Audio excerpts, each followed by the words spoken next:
Good morning, everyone, and welcome to the Arizona State Board of Nursing meeting. Thank you for attending this Board of Nursing meeting, and the mission of the Board of Nursing is to establish standards and requirements for initial licensure of new nurse graduates and nurses moving into the state, to protect the public by investigating complaints against licensees and ensuring that due process is upheld, to assist nurses with problems of chemical dependency to obtain treatment, to monitor such activities, all with the intent to protect the public from nurses who are unsafe to practice. During our proceedings, we will review an extensive agenda of cases, committee recommendations, Attorney General information, Executive Director updates, the President's report, and call to the public. Prior to our meetings, the board members have been provided with investigative report information for each case and have thoroughly reviewed these documents. If you have any additional documents that you wish to present to the board, please give them to your investigator when you arrive so they may be copied in advance for the board members. If the documents were not received prior to the start of the meeting, the board president may ask you or the investigator to summarize the contents of the documents. If you are here to address the board, or if you are here to be available for questions when your cases are reviewed, please fill out a speaker slip. Due to the volume of cases, the completion of a speaker slip does not guarantee that your case will be reviewed at a specific time or in a particular order. This is not an administrative hearing. It is the board's discussion and recommendations about your case to determine if probable cause exists that there has been a violation of the Nursing Practice Act. You are not required to address the board or answer questions from board members. Please note your presentation will be limited to 5 minutes. There is a clock in the room that will reflect how much time remains. When your time ends, you will hear an audible sound, at which point the board members will discuss your case and make a decision or provide direction to staff. While the board meeting is in session, you are asked to please turn off or silence all electronic devices, including cell phones, enter and exit the room quietly, and treat all persons with respect and courtesy. Thank you for joining us today. Do we have any nursing students present today?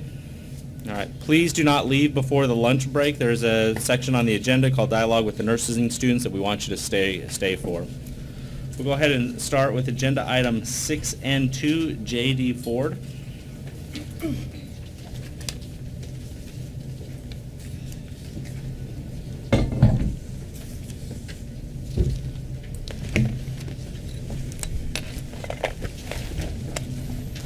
Are there any updates on this case? No updates, Mr. President. All right. Can you please identify yourselves for the record? My name is Ken Baker, attorney with Renault Cook Drury Maceros, representing Jay Ford. Jay, go ahead and introduce yourself for the record, please. I'm J.D. Ford. Welcome. Would either you or your client wish to address the board or be available for questions this morning? Yes, we have a couple of statements. Jay will have one first, and then I'll follow up. All right. The time is now yours. Jay? I'm nervous. Normally I wouldn't read this, but I just want to make sure I didn't leave anything out. So thank you guys for your time. Well, I had 5 years of experience as emergency room nurse. As you can see, I didn't make a good fit in the emergency room. I've changed my practice because of what I've learned from this experience. Before this, I didn't always document as accurately and as timely as I should have. After this learning opportunity that has me before you today, I understand the importance of documenting everything at the right time with accuracy. I'm accountable for my actions, and I've become a stronger nurse since. Let me tell you what I've done since this matter came up over 3 years ago. When it first happened, I took 30 hours of continuing education on documentation and ethics, and I'm currently in my last year of my family nurse practitioner program now. I realize that you do need to take some action. I'm asking for a non-disciplinary letter of concern. I've made changes to my practice over the past 3 years while this has been pending, and I want to assure you that this is no longer a concern. I'll answer whatever questions you have. Let me just follow up a little bit and just emphasize a couple of things that Jay said for you. It's been 3 years. This has been pending for a little over 3 years. In this case, the 3-year delay was actually a good thing. He's been working as an ER nurse all that time. We have letters from colleagues as to the excellence of his practice. It gives you a chance to see what has happened since that date, and the experience has been excellent. I think there's also in the report some comments from his current employers.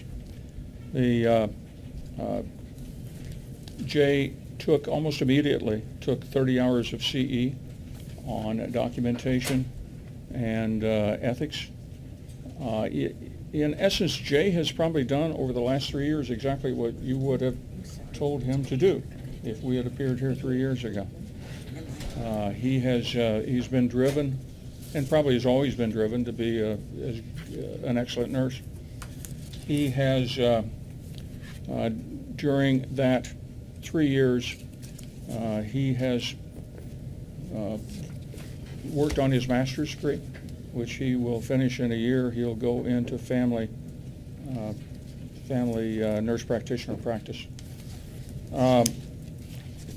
What we ask for is a non-disciplinary letter of concern, and Jay will answer whatever questions you have. Thank you. Thank you. We'll open this case up for board member discussion. There's a lot of students in the room, Jay, and so I was hoping that maybe you could give them some advice from the experiences that you've learned, particularly in these last 3 years, about documentation, and just perhaps for the students in the room, maybe you could share something of what you've learned. And all the live streaming that we've got. And I was And gonna all do the live streaming. I was going to do the exact same thing, Carolyn. So this is a great opportunity for you to, I mean, you were a fairly new grad when this occurred. You had been a fairly new nurse. And so this is a great opportunity for you to address some of the newer nurses who will be joining our profession. I was always professional in my care, but just not my documentation. It lacked my timing. So if I took I know it gets really busy, especially when you have multiple patients and you take multiple vitals.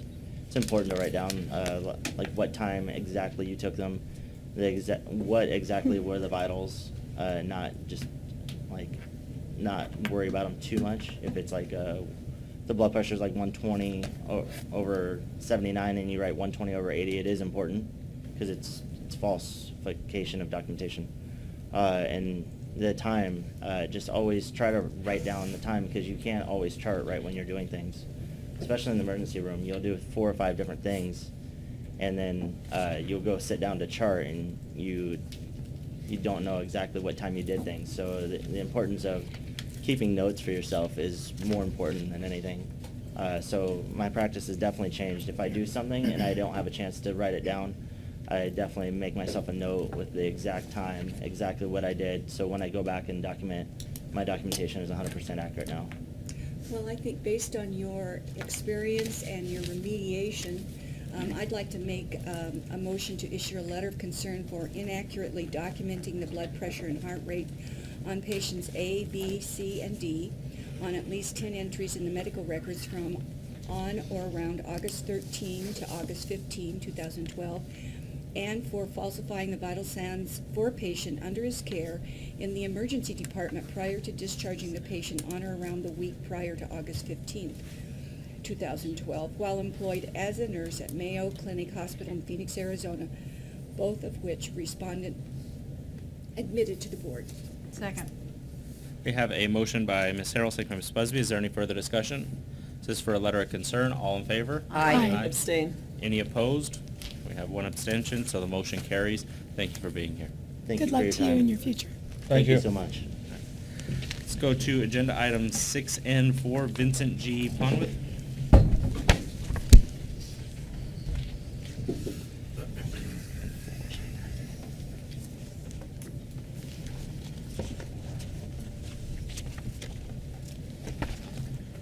Are there any updates on this case?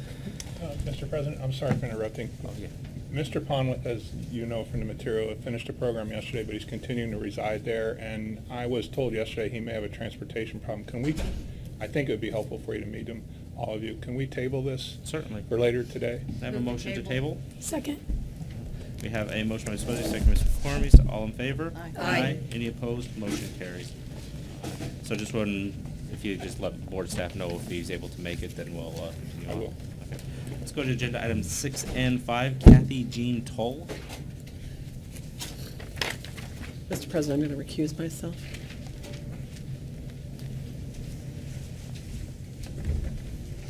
Are there any updates on this case? No updates, Mr. President. And Mr. McDonald, can you please introduce yourself and your client? Thank you, Mr. President, members of the board. I'm Kelly McDonald, and I'm the attorney for Kathy Tull, who's sitting to my left. And would either you or your client wish to address the board or be available for questions this morning?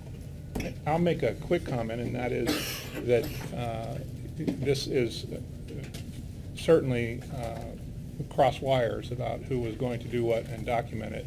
And as my client expressed in the interview, she's very sorry for that having happened. It's certainly not something that's a pattern for her, and certainly not something that she intended to leave patients without their medication.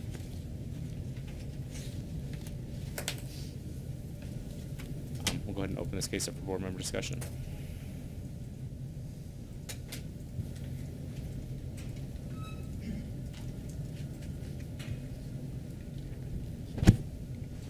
I'm going to make a motion to issue a letter of concern for failing to maintain patient records that accurately reflected the medication administration provided to 6 patients by documenting you had administered medications to patients on or about October 30th, 2012, when in fact you had not administered the medications while employed as an RN at Haven Senior Horizons in Phoenix, Arizona, and for leaving around 19 patients on the nursing unit at the Valley Hospital in Phoenix, Arizona on or about December 4, 2013 for approximately 15 to 20 minutes without making reasonable arrangement for continuation of care and ensuring another RN was present on the unit in the violation of standard of care and facility policy while employed as an RN. Second. Have a motion by Ms. Gutierrez, second by Ms. Busby. Is there any further discussion? I'm going to speak against it because I was leaning towards a decree of censure. I thought, documenting that you gave medications that you never did is a pretty big deal, pretty basic nursing. The leaving, I could understand. I was uncomfortable with that also, but if you're not sure if the medications were given and you didn't give them, they should never be signed off. So I'll just speak against the motion. I would agree with that. I would too. Okay. So we have a motion for a letter of concern. We have some dialogue, so let's go ahead and do a call for the vote. Gutierrez, aye. Dale, aye. Quinn, no. McCormick's aye. Preston, no. Carol, no. Busby, aye. I have a motion 4-3, so it passes. So we'll go ahead and issue a letter of concern. Thank you for being here today. Good luck. Let's go to agenda item 6L1, Carl Tischer.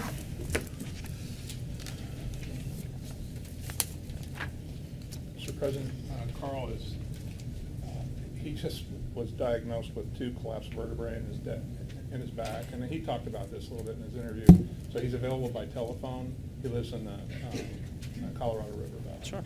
Do you want to get do you have the number, Naira? I do. Yeah, if you just give Naira the number, call him up.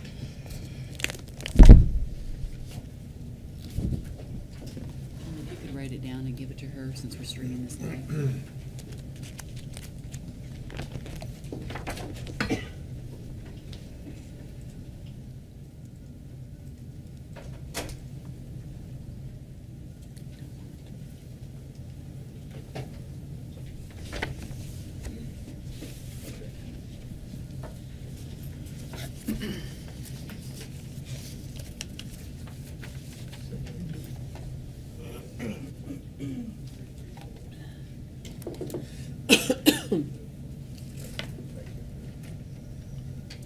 Welcome, Ms. Berrigan. Thank you.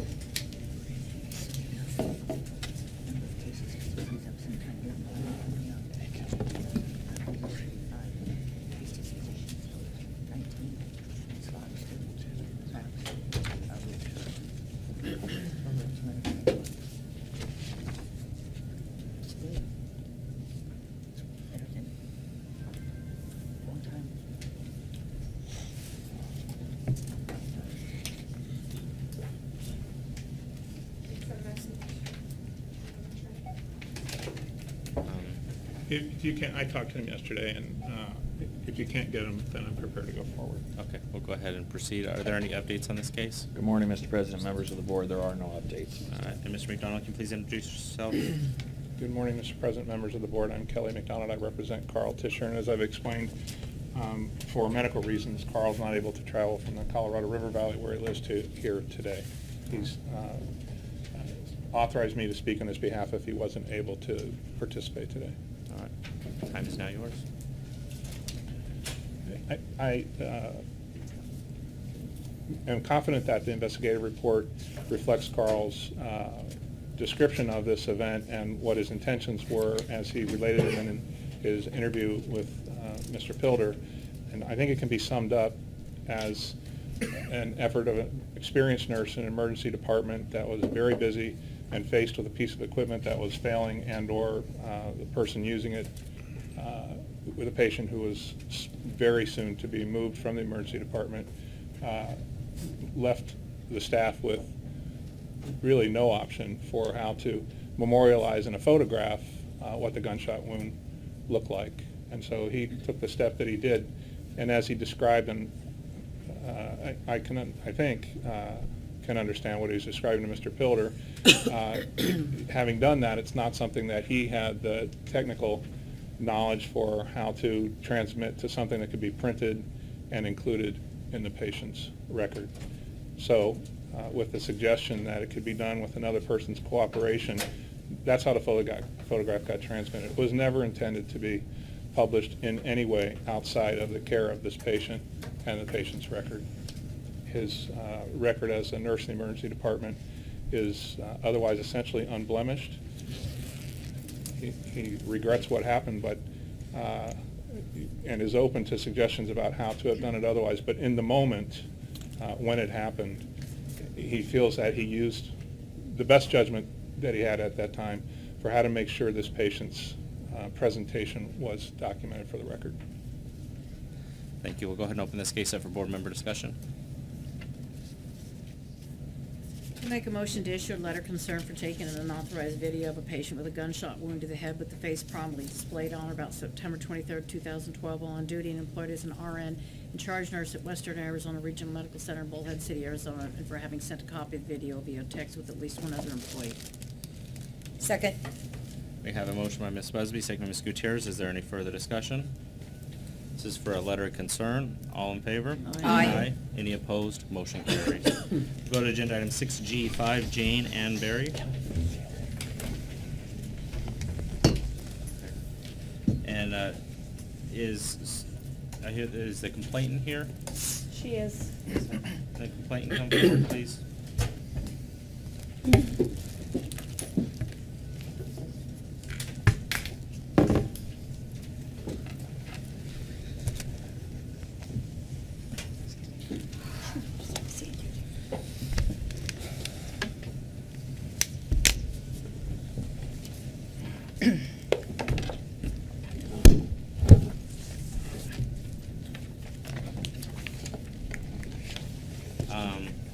Are there any updates on this case? Yes, Mr. President, members of the board. On September 9th, 2015, I had requested through respondent's attorney for respondent sign authorization to release her medical records for the purpose of sending them to evaluator. To this date, I haven't received authorization. I'm asking the board to direct staff to obtain her medical records. Okay. Thank you. And Ms. is it Sherman? Yes. Can I yes. have you please state your full name for the record? Susan Sherman. And did you wish to address the board today? I do, sir. All right. The time is now yours. Thank you. On July 1st, I went to the Walgreens Take Care Clinic at 36th Street in Thomas for the purpose of obtaining a TB screening, and that was ordered by my treating specialist to treat a serious case of Crohn's disease. I discussed with the nurse at the time that I was given the injection what this was for, and we talked quite a bit about the risks of Humira, which is what I was going to be starting a regimen of Humira. 2 days later, I was asked to return. They made an appointment for me, go back into the clinic and have the site read. And I did show up for my appointment, and Miss Berry was at the clinic, just putting out an out to lunch sign. And I said, well, I have an appointment and I have to get this read. And she looked on the computer and got some paper and started filling it out. Bottom line, and I'd like the board to know this, that TB test was never read. I never took the purse off my arm. Miss Berry, I don't know her personally, have nothing personal. But the test was never read. I was never asked to raise my sleeve, nor did my purse ever leave my arm. So when I was given the paper, I don't know what the protocol was. I thought maybe as soon as I was given this paper, she was going to look at my arm. But she did not. And I left there really confused and a little bit shocked. I immediately, I waited, the next day was a holiday. I began calling Walgreens management. And I went through a series of, on their website, they say try to resolve this. So I did. I made a number of complaints, either 4 or 5, to the Walgreens management about this particular case. And on the 27th of August, I spoke again to Walgreens. I got very tired of waiting to find out what they were going to do in this case.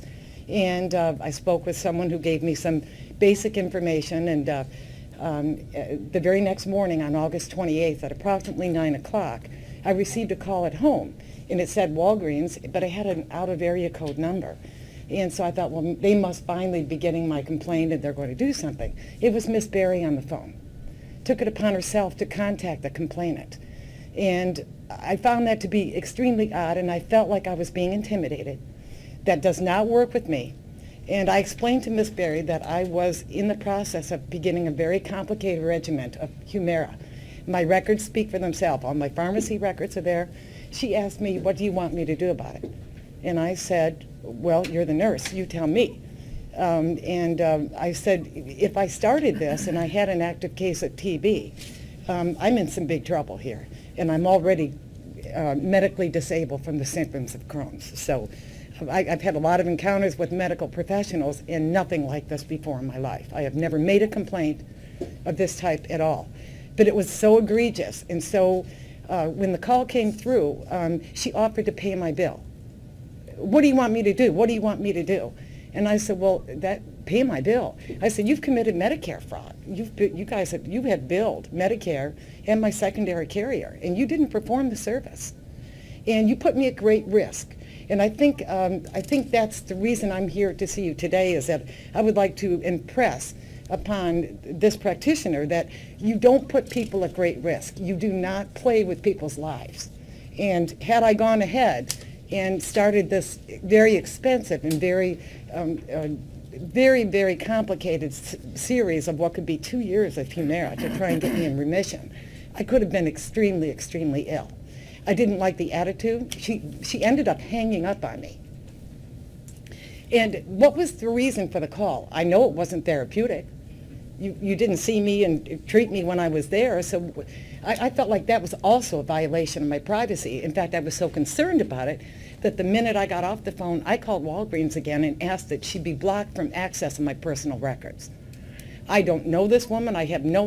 We have no prior knowledge of each other.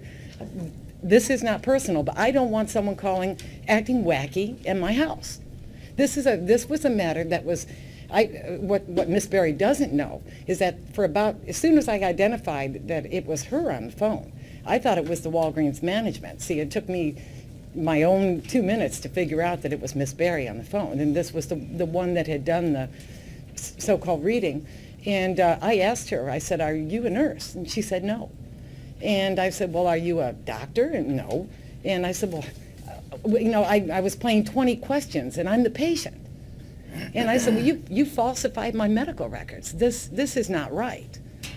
And she told me what I got out of it was that she was a PA. I don't know anything about medical, but when I went to make the complaint, I looked up and the license was different. But that's neither here nor there to me. I believe that she would have been medically qualified to read this test and to keep me out of jeopardy, to begin a very extensive Humira, which I'm certain if you all are in the medical field, you know that that's a very intense drug for me. And in closing, I'd just like to say that I feel that the reason for the call made to my home was to intimidate me. I had already told Walgreens that I was making a Medicare fraud report, and I also indicated to Miss Berry that I would be filing a report with the Board of Nursing. And I believe the nature of the call was simply to harass me. I can see no other purpose for you to call a patient that you didn't even treat in the first place other than to harass me. And that's the way I felt. And you screaming at me, what do you want me to do? I'll pay your bill. This isn't about money. This is about someone's health. And when I asked her, and I did ask her, I said, what would you like me to do? If I had started this Humira, you're a clinician, and no response. No response. It left me with a delay in care, a certain delay in care. I had to be retested, and if Miss Berry had actually looked at my arm, she would have seen that I had about 5 little bumps above the site, but it wasn't on the site. I looked up later and found out it was a little case of shingles. But if Miss Berry had even seen my arm, she would have known that there was some reaction there, probably would have taken notice. So the bottom line is my specialist had to be recontacted, another test be done, and it resulted in great delay and it's a trust issue with me.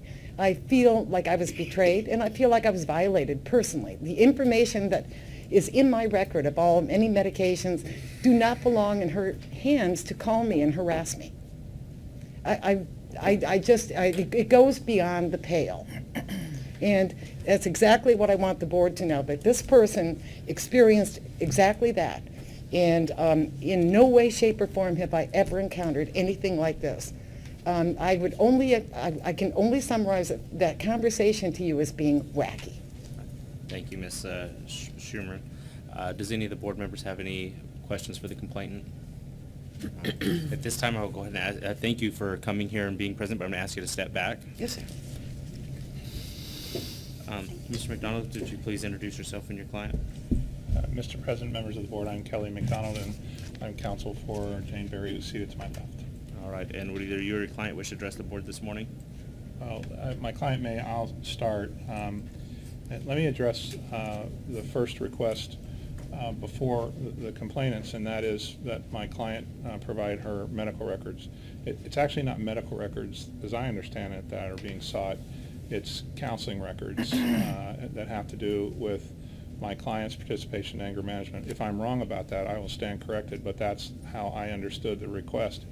And the issue that I have with that, and I wanted to speak to the board about, is this. My understanding from the board about monitoring an individual's participation in counseling is that the board does not, unless there's a very compelling reason, invade the substance of the counseling sessions, but confirms that the individual is participating in the counseling and that the counselor is satisfied that the participation is in good faith and that there's some benefit being derived from it. That suggests to me a summary statement of some fashion from the counselor, not providing the records. I'm not trying to launch a change in whatever policy the board thinks is appropriate in that regard, but in the interest of this particular client's continued participation, which may be suggested today, I don't know, in that I don't see that the parameters for looking backwards should be any different than the parameters for looking forward. So that's what I can offer in that regard. There are additional facts, one of which I'll touch on, but there are some additional facts which I trust are in the investigative report. As my client understands it, firstly, there wasn't a complaint just about her.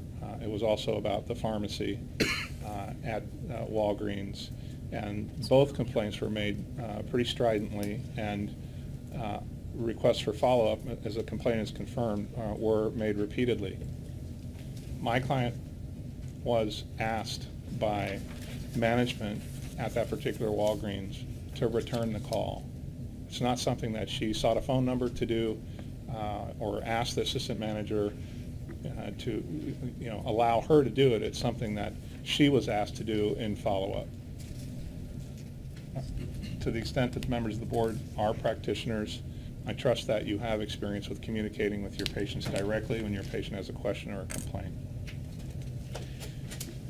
Beyond that, there's a prior issue that we may get to today, but with respect to this one in particular, other than what the complainant relates as the substance and the nature of the phone call, my client does not have a history at all that's ever been complained of to the board in a very lengthy nursing career and nurse practitioner career of not performing a service that she's documented she has performed. Never. To the extent that that may be the basis for what I understand the option presented to the board is, I'm hard-pressed to understand why that would suggest a need for a psychological evaluation, which, as I understand, it is the option presented to the board. There's not opportunity, and I don't think this is a proper forum to respond to other things that the complainant has said. The board will have to make its own determinations about that.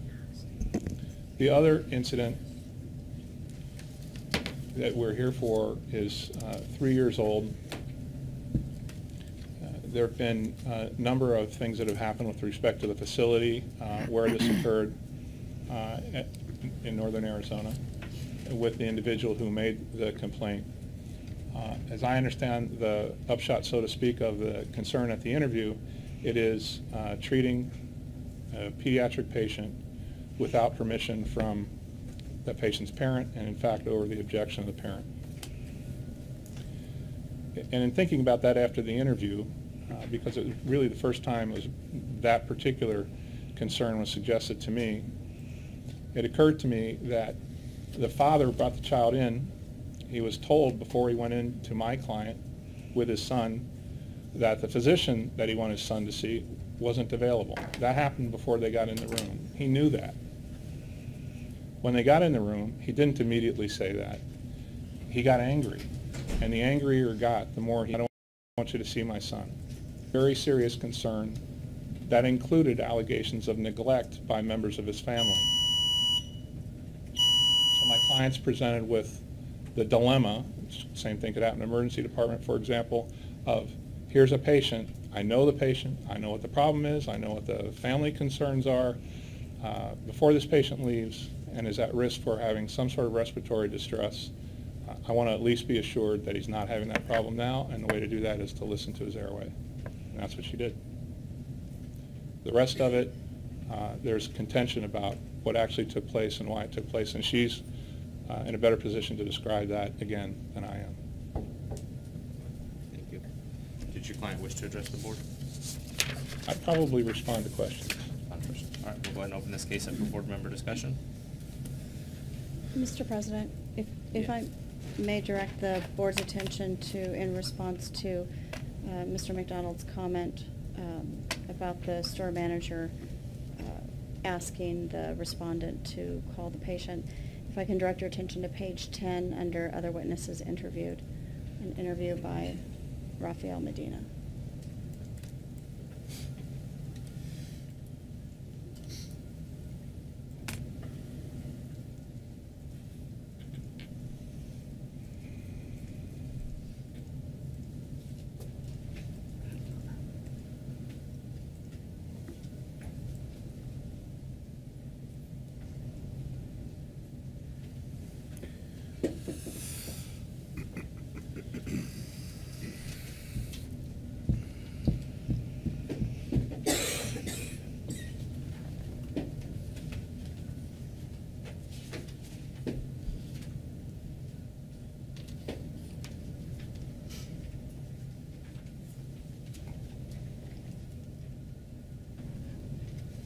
When I look at the entire case, got two complaints. We got some other information that came out in the investigation. I do think an evaluation with expertise in anger management is appropriate. But before I make any motions, Ms. Hunter, did you want to speak to the records request that the board staff is seeking at this time? I know Mr. McDonald spoke a little bit about just wanting us to provide a summary. What is the board staff's, what exactly is the board staff requesting when we say medical records? I was requesting the medical records for the complainant number 2. I did receive both copies of her TB transcripts or reports, one on July 1st, which the respondent had. So you're just asking for the records of the complaint to verify what's been alleged. What's been alleged, that's correct, sir. Okay. Chrissy, but is, have you not made a request for her to release her treatment records? Oh, those meant for the respondent? Yes. Yes, I beg your pardon. Yes.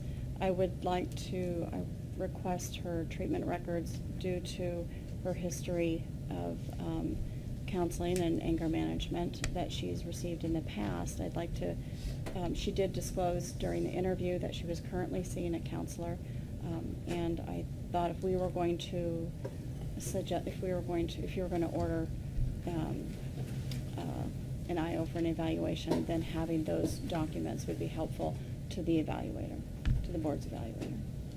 I have an issue with that.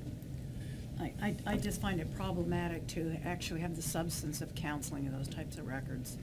I understand, I mean, I somewhat agree with Mr. McDonald on this one. The idea that there is treatment, the person says they're going, but I kind of, that makes me pretty squeamish to say, let's see the whole session and have that out there. I agree. Having the actual meat of the counseling sessions, I really struggle with that aspect of it as well, so. I just think they're particularly protected. I mean, HIPAA has even more stringent requirements on dealing with psychiatric records and these sorts of things, and it just, But it's not somebody to go prohibited in this case. well, and- yeah, but I mean, I think it just shows the high level of scrutiny placed upon that, and people aren't going to be forthcoming with their counselor or other treating practitioner if they believe those can all be laid bare.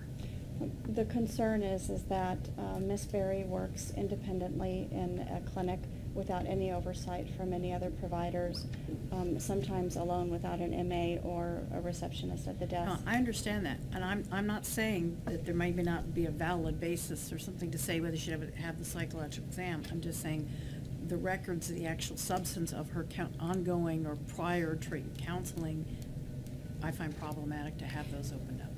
And I don't think that I personally need to see them in order to make a decision about where we need to go next. Well, I agree with President Quinn that I think that the motion with the eval with an expertise in anger management is extremely appropriate, particularly with our first concern of, I understand that there is some time lapse between when the complaint came forward, but I'm a nurse practitioner. I do exams of children, particularly all the time, and there's never an appropriate time for that type of behavior. And I'm not gonna. We have a room full of people. I'm not gonna go into what it was unless Ms. Berry wants to address it. But I see never would there be cause for that type of behavior from a practitioner standpoint.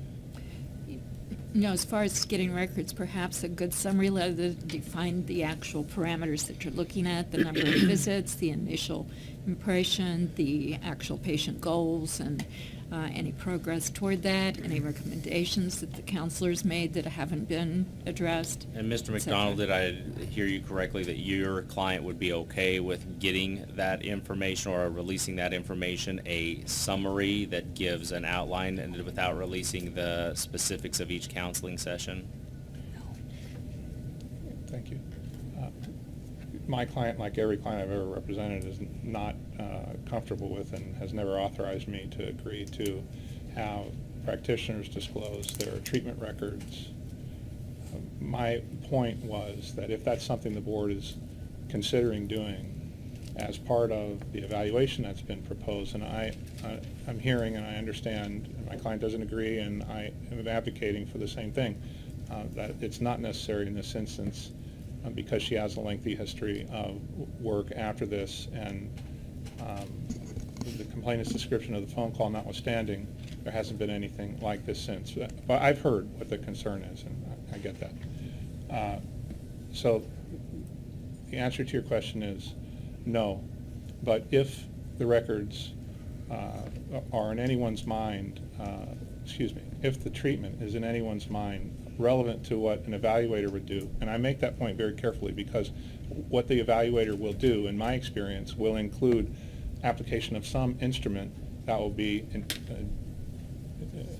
administered in part to determine veracity and good faith participation in the evaluation. And if that's true, then the evaluator is going to form their own opinions, and they're going to form opinions based on, in part, whether they think Ms. Berry has participated in the evaluation sincerely and forthrightly. So the evaluator ought to be able to do what the evaluator is tasked with doing without it. If the evaluator were to feel that, in light of this treatment history, the evaluator would like some confirmation, I'm not suggesting I get paid by the word here, so I'll try to wrap it up. Want some confirmation that counseling's been taking place, and participation in that has been in good faith, and some progress has been made, that can be summed up in a one-page letter.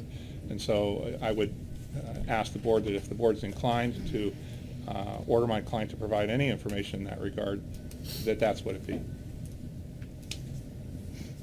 Yeah, as a psychiatric provider myself, I don't rely on someone else's opinion to come to an opinion, but I certainly want to see it, to see what they've seen, whether or not there's been any change, etc. So I think it's probably a helpful thing. And the only response I had to that is, do you think you'd have clients that wouldn't be your clients if they felt that their records could be, in their view, perhaps invaded into the very substance of the discussions? The main thing is we're talking about getting somebody who's doing psychological evaluations to look at counseling notes, which they're in the same field and intermesh to help them come up with a clear understanding what's going on. And I don't see how that's inappropriate to get some information to somebody who's about to do an evaluation on your client. And more often than not, and I'm just throwing this out here from reading a lot of these evaluations, if somebody sees that somebody's in counseling and they're doing what they're supposed to do, usually they're pretty lenient toward, I would say the evaluations tend to go towards the client's favor or the respondent's favor when you see that. So I'm kind of confused as to why you wouldn't want to release those to the evaluator, but that's a decision between you and your client. Just my thoughts on it. I think we have to be careful, too, not to treat psychiatric situations as totally different as other medical situations, and it actually places more stigma on psychiatric treatment, and I would like to see it a little bit more normalized so that those treatment records are almost as accessible to other providers as our other medical records.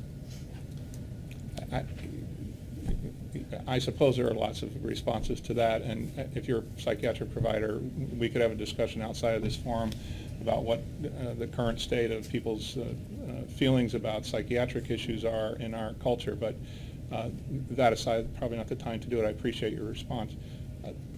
All I can say is my client, like any other client I've talked to, feels in particular that their thoughts, their private thoughts conveyed during counseling should remain their private thoughts and can be summarized as progress or not, and that should be sufficient for the evaluator.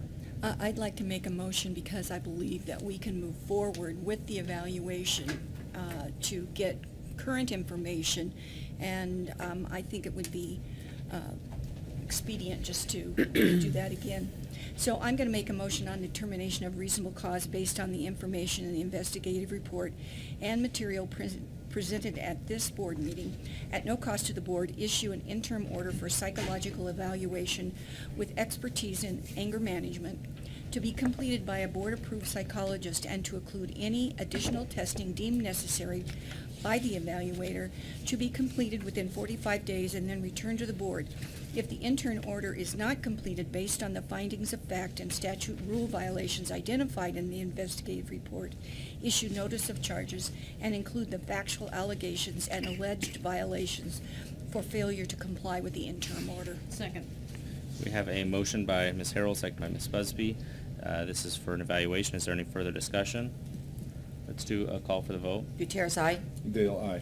Eric and I. Quinn, aye. McCormick's aye. Preston, aye. Carol, aye. Macheski, aye. Busby, aye. All right, motion carries. But before we move on, I just wanted to have dialogue with the board members. Does the board members want to have the records either provided to board staff or to the evaluator, the counseling records? I would say no at this point. I think they can do the evaluation, and if something may be additional or the evaluator wants something more, Then he can request that. That would be my suggestion. All right, does anyone feel differently? I would prefer as a provider myself to have records available, and I think that the provider, the evaluator probably would also. I agree with Ms. Preston that I think if you're doing an evaluation, you'd want to see the complete picture as to what's been going on or where the client's at. If there's an summary letter issue, would and probably help. And then not only is there an issue, but where we at in getting treatment for that issue, and if it's being taken care of, then again, that's all pro stuff and would help the respondent. Well, I think that could be solved at the time of the evaluation by the respondent signing a release of information for the record to go from one provider to another provider. But usually the evaluator only sees them the one time, Sean. It's not an ongoing thing. So if they don't have the records there at the evaluation, they're not going to be able to evaluate it because the evaluator, am I not correct in that? Yeah, that's Okay. only the one time. It's not an ongoing relationship. That's one of the discussions I was trying to get to. Is that something that we would be okay with, is having the respondent release the records only to the evaluator to. Not as to the part of board the members. or the So board it wouldn't staff. be a breach of confidentiality to us, it would just be to the evaluator. So I'm not trying to grasp at straws or single any one person out, but apparently you have a psychiatric provider on the board, Ms. Preston, and if I'm not addressing you by title properly, please correct me, but in any event, I heard a moment ago that a summary letter would be useful. So maintaining her objection, I suggested it, so I obviously agree with it, and I'd ask the rest of the board members to consider that as the information provided. If the purpose of the treatment/therapy is anger management, that can be identified in the summary letter. If regular attendance is taking place, that can be. If progress is being made, that can be. If the goal is stated, and it has to be stated in the treatment plan, according to the Board of Behavioral Health Examiners, for example, then that will be identified, and that will define what progress is. But the what you're context of saying it. procedurally, Procedurally is what I'm trying to. that needs to get to the board-ordered evaluator prior to the single visit that the Correct. person has. Correct, yeah, so that they have something to evaluate to go off of. I do have a legal question for Ms. Campbell or Attorney General's office. What authority does the board have to compel somebody to release medical records, and do we have that authority or not? The board does have the ability to subpoena medical, to include health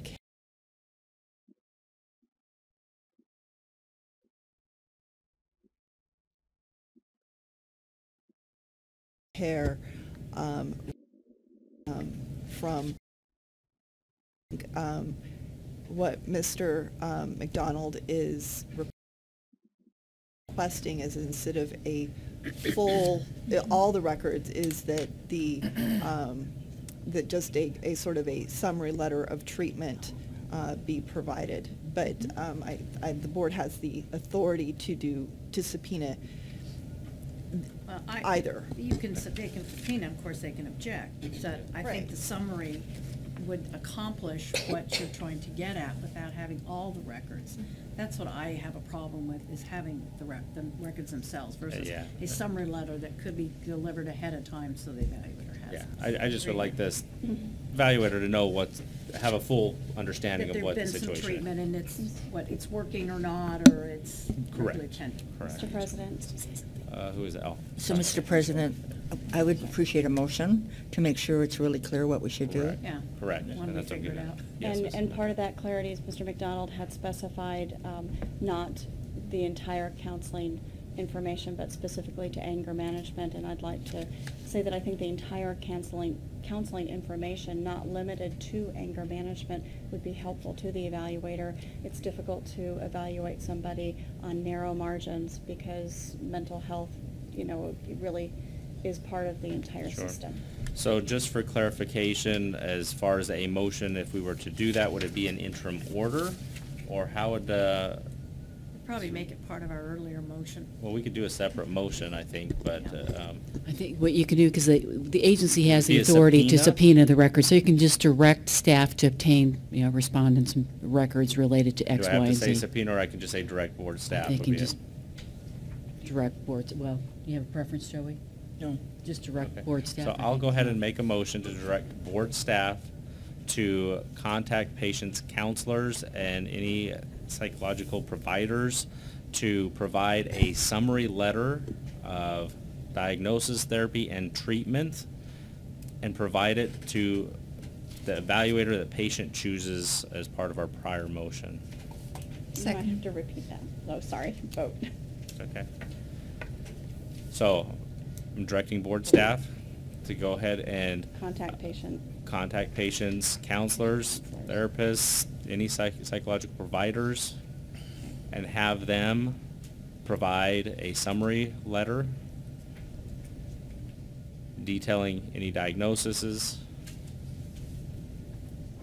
treatments, therapies, and progress. And provide that letter to the whoever the psychological evaluator that the client chooses to use. And it was motioned by myself and seconded by Ms. Preston. Since there is a lot of debate on this, let's do a call for the vote and see where we stand. Gutierrez, aye. Dale, aye. Bergen, aye. Quinn, aye. McCormick's aye. Preston, aye. Harold, aye. Macheski, aye. Busby, aye. All right, motion carries. Thank you.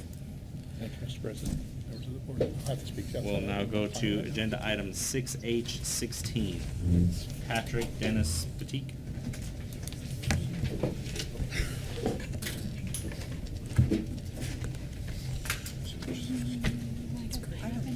I don't think No, Greg I has don't enough have that load. one either. Yeah. That one that I didn't don't pop up. Just tried to get the Okay. update that came through today. I think it was yesterday today. Mm-mm. Was there- is there So, an update? It did we're gonna not- table this one because we did not get the full records on this one, so thinking we now. can't, the board members have not had time, we'll have to, maybe on break, read through it and see. Thinking. So, can I have a motion to table? So moved. Second. Motion by myself, second by Ms. McCormick. Is there any further discussion? All in favor? Aye. Aye. Motion carries. So if board staff can look into seeing where all the records are and if they're downloaded, and as soon as we get them and the board members have an opportunity to read through the investigative report, we'll open it back up. I'm not sure if it'll be today or what time, but we'll have board staff talk with you before you leave, Mr. McDonald. Mr. President, I have one request, and that is with respect to tabling this on Mr. Ponewitz's matter. I want to try to get in, just so that I'm not here billing clients just for sitting on my rear end. I want to try to get some work done for other clients. Can I come back at 11 o'clock and see where we are with tabling Mr. Ponewitz and Mr. Paddock? Yeah, Okay. yeah, definitely. Thank you. And I'm going to go a little bit out of order because we have somebody that we need to get to for time restraint. We're going to go to 6U2 Howard M. Schonberger, which is telephonic.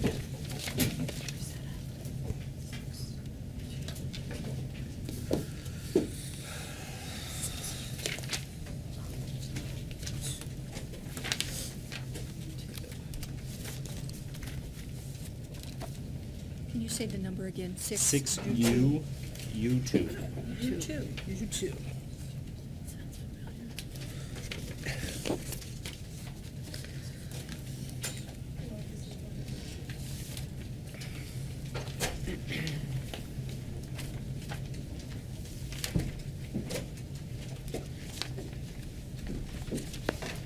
Good morning. Is this Howard M. Schoenberger? Yes, this is he. Good morning. Good morning. This is Randy Quinn, President of the Arizona State Board of Nursing. We have just opened up your case. To begin with, can I have you state your full name for the record? My name is Howard Mark Schoenberger. All right. At this time, Mr. Schoenberger, I'm going to ask your investigator, Ms. Dawn, if there are any updates on this case. Yes, there is one update. I spoke with Mr. Schomburger's current employment at Canyon Health, and his supervisor has advised that he is doing very well. There's no problems, and he's well liked at his clinic. Thank you. Mr. Schoenberger, at this time, there's a couple ways in which we can proceed. If you wish to address the board members and make a statement, you're welcome to do that. You're also welcome You're also welcome to answer any questions the board members might have. You can do both, or you can do neither. How would you like to proceed? I would like to make a statement. Okay. The time is now yours.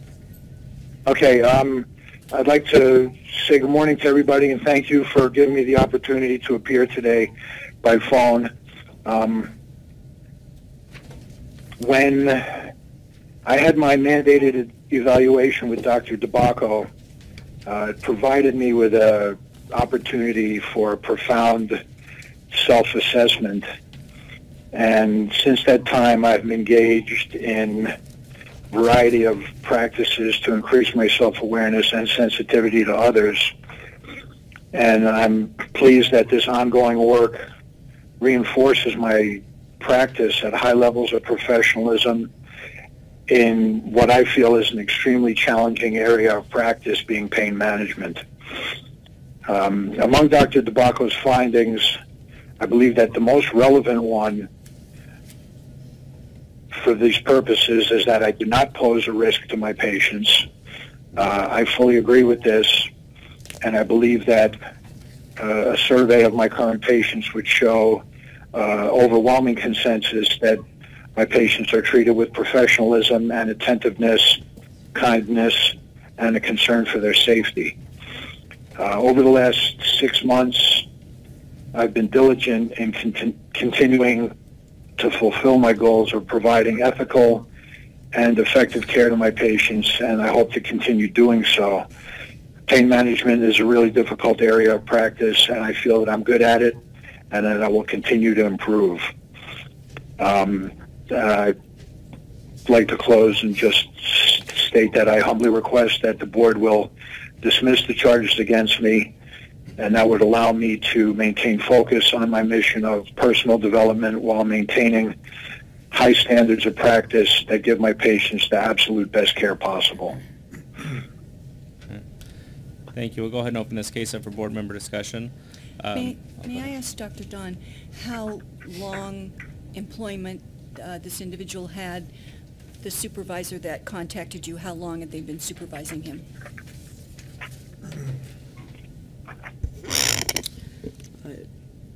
Since 2015, March.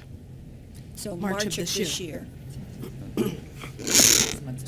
So I would like to say, Mr. Schoenberger, that I disagree with your assessment of Mr. DeBacco's evaluation and also his opinion that you are safe to practice, especially given your unprofessionalism. When you start acting unprofessional the way that you have on multiple occasions, it starts building up walls between your patients and your staff. And if they're uncomfortable working around you because of comments that you make and the way you interact with them, it breaks down communication. And once communication breaks down, people no longer want to interact with you, talk with you, and relay important information. And when that starts happening, you do put your patients at risk, whether you realize it or whether Dr. DeBacco realizes it. It is a patient safety issue. You cannot act this way and not allow it to affect the way that you care for your patients, whether you realize it or not. I take this very seriously and would disagree with your previous statement. What concerns me is your lack of insight into what you have said and done with patients, and that you're dealing with a vulnerable population who feels like if they don't do something that you want them to do, that you're not going to take care of them. And I really think that that is a true lack of professionalism, and you are putting people at risk. So based on that, my previous statement, I'm going to make a motion based on the information in the investigative report, offer a consent agreement for a 12-month probation and to include the attached stipulations. If not signed within 30 days, issue notice of charges. Second. Can I ask a question here? Certainly. What makes the determination of the length of time? Because I see 12 months, 1 year for repeated incidents. Not one or two, but multiple. So why 12 and not 24? It's really up to the board members to decide how long it is, but I know when board staff makes a recommendation, they try to look at some of the evaluators' recommendations, how long they think therapy would last, how long would it take for somebody to prove that they've overcome their, fixed their shortcomings, whatever they may be. But if board members ever feel that that it should be longer or lengthened, we have that full authority to do that. Or sometimes shorter. Sometimes or shorter, yeah, we've shortened quite a few, but.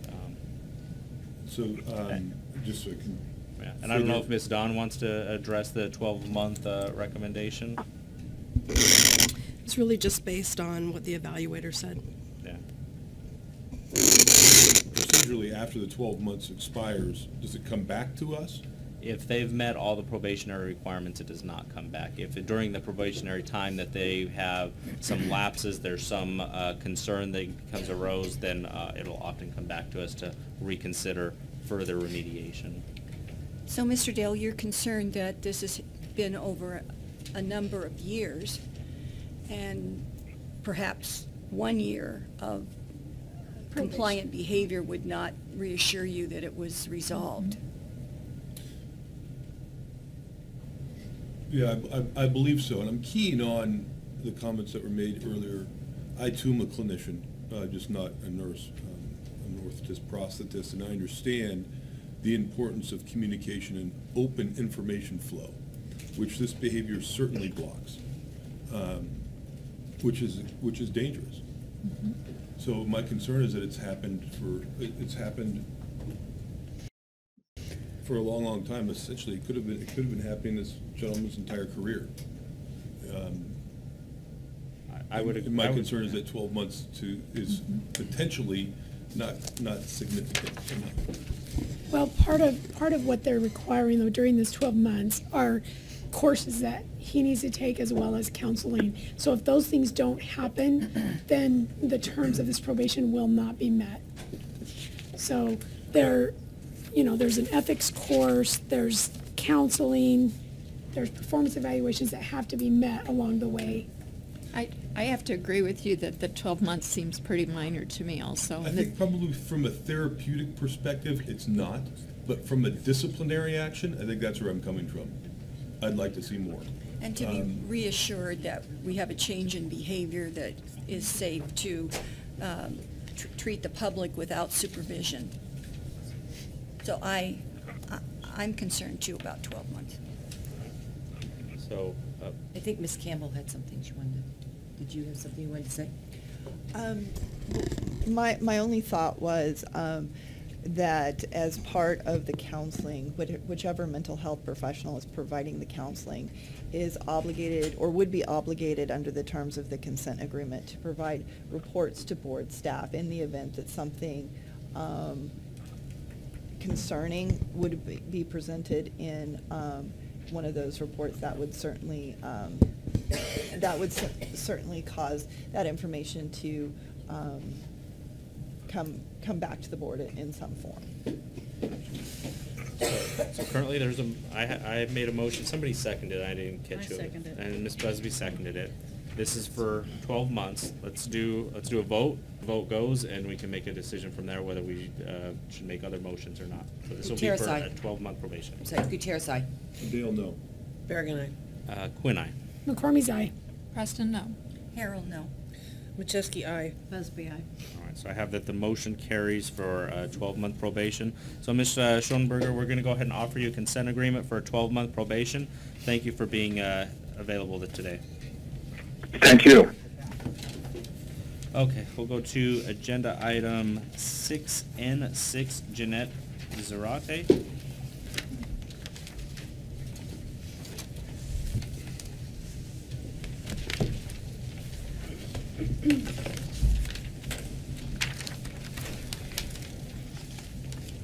Are there any updates on this case? No updates, Mr. President. Thank you. And please identify yourself for the record. Robert Shelley, attorney for Janet Zarate. And did you wish to address the board or be available for questions today? Yeah, just one brief statement. I know the two options are either an evaluation or issue a consent agreement. In order to move things forward, I think we can incorporate the two, or the evaluation, and then have the recommendations of the evaluator incorporated into the consent agreement. That way we don't have to come back again once we have the evaluator's recommendations. Gotcha. Okay, we'll open this case up for board member discussion.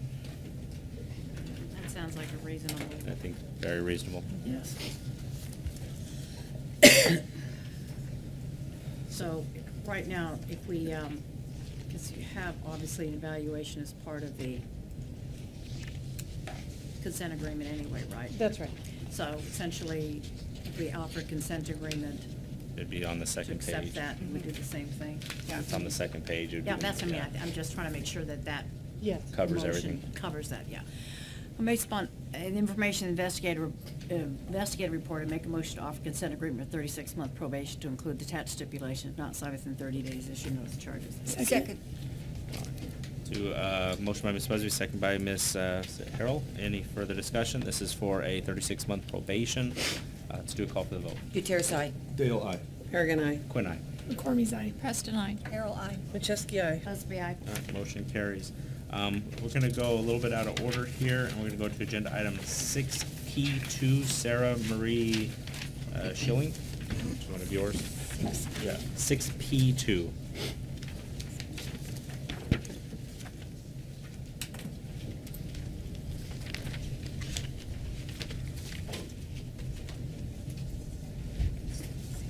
Are there any updates on this case? No, sir. All right, and Mr. Shelley, can you please state your name for the record?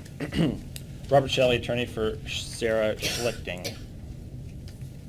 I'm sorry, how do you say her name? Schlichting. Schlichting, I'm sorry for butchering it earlier. Did you wish to address the board or be available for questions today? Yes, I would. Time is now yours. Sarah failed to waste the medication consistent with internal policy, which ended in her ultimate termination. I mean, after speaking with David, I think it was unintentional, and she obviously has learned from this and has incorporated it into her practice. Being before this board so many times, I think the second issue is probably the more important one, which is that she failed to disclose her employment, although it was very brief, 3 weeks, on future employment applications, and I know that the board generally doesn't take kindly to that. I mean, there's no excuse for her not putting it on there beyond she thought because it was so brief that it didn't need to be on the future employment applications. I mean, there's really no no great excuse for that, but it's what she did. I know the two recommendations are either a letter of concern or decree of censure, and I would ask that you issue a letter of concern. Thank you. Go ahead and open this case up for board member discussion.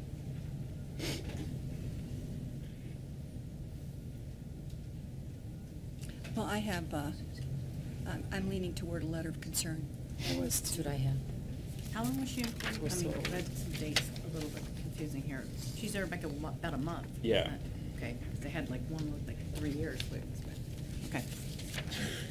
I'll make a motion to issue a letter of concern for an admitted medication error on July 6, 2012, while working for Wexford Health Source at the Arizona Department of Corrections Lewis facility in Buckeye, Arizona, and for failing to disclose her employment at Wexford Health Source, where she was terminated on her July 1, 2013 employment application to MGA Home Health in Phoenix, Arizona, and her June 2, 2014 employment application to A New Leaf, Mesa, Arizona.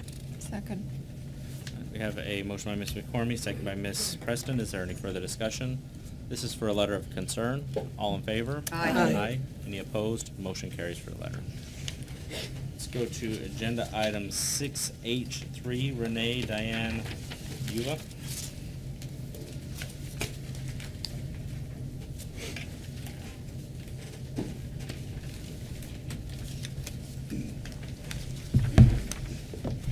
Are there any updates on this case?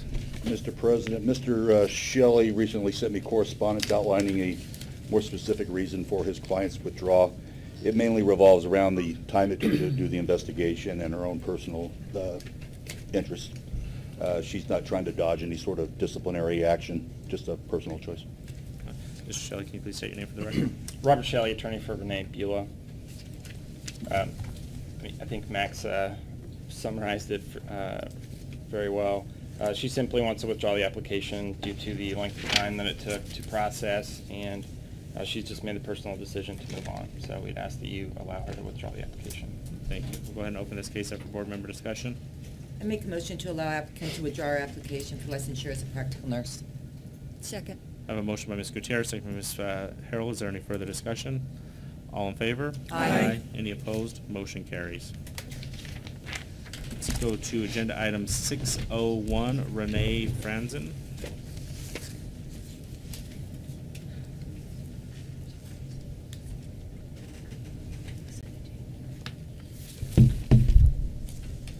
Are there any updates on this case? No updates, Mr. President. And Shelley, can you please state your name for the record? Robert Shelley, attorney for Renee Franzen. And did you wish to address the board or be available for questions today? Yeah, last board meeting, the board issued an interim order for her to receive an evaluation, which she did. Or I guess it was an update to an evaluation. And the recommendations have come in, and out of that, a offered consent agreement, I would assume, is forthcoming. I have no comments about beyond that. Thank you. I'm going to open this case up for board member discussion. I'll make a motion based upon the information in the investigative report, offer consent agreement for 18-month state suspension probation to be followed by standard 18-month probation to include the attached stipulations if not signed within 30 days, issue notice of charges. Second. A motion by Ms. Busby, second by Ms. Bergen. Is there any further discussion? This is for probation, state suspension probation. Let's do a call for the vote. Gutierrez, aye. Dale, aye. Bergen, aye. Quinn, aye. McCormick's aye. Preston, aye. Harold, aye. Macheski, aye. Busby, aye. All right, motion carries. Go to agenda item 6G8 for Sandra K. Long.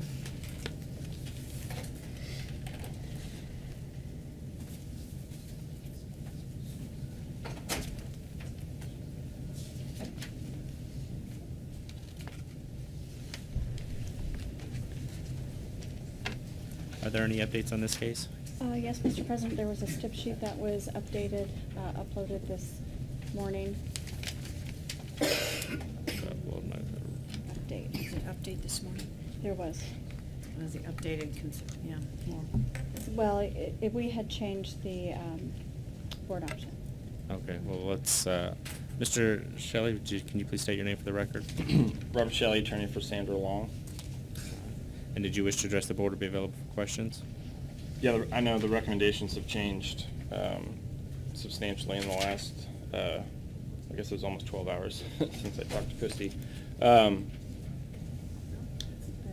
During the, I guess, the initial matter that we were dealing with, another complaint came in, which was similar behavior.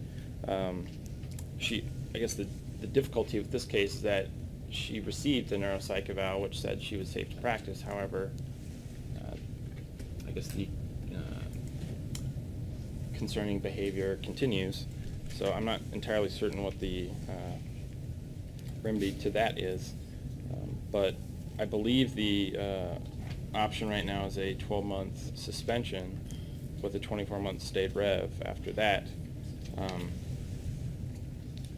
I guess the only comment I would have is not to exceed a 12-month suspension. I think I believe that the recommendation is for her to be reevaluated, and then if that evaluator believes she's safe to practice and gives her recommendations, then her suspension would be lifted. So I think that would be a positive outcome. Okay. Do you have any questions? All right, we'll open this case up for board member discussion. I was able to get mine to update. Does everyone else have the updates? No. For those that don't, is it something that you could summarize for the board members, the update this morning? Yes, sir.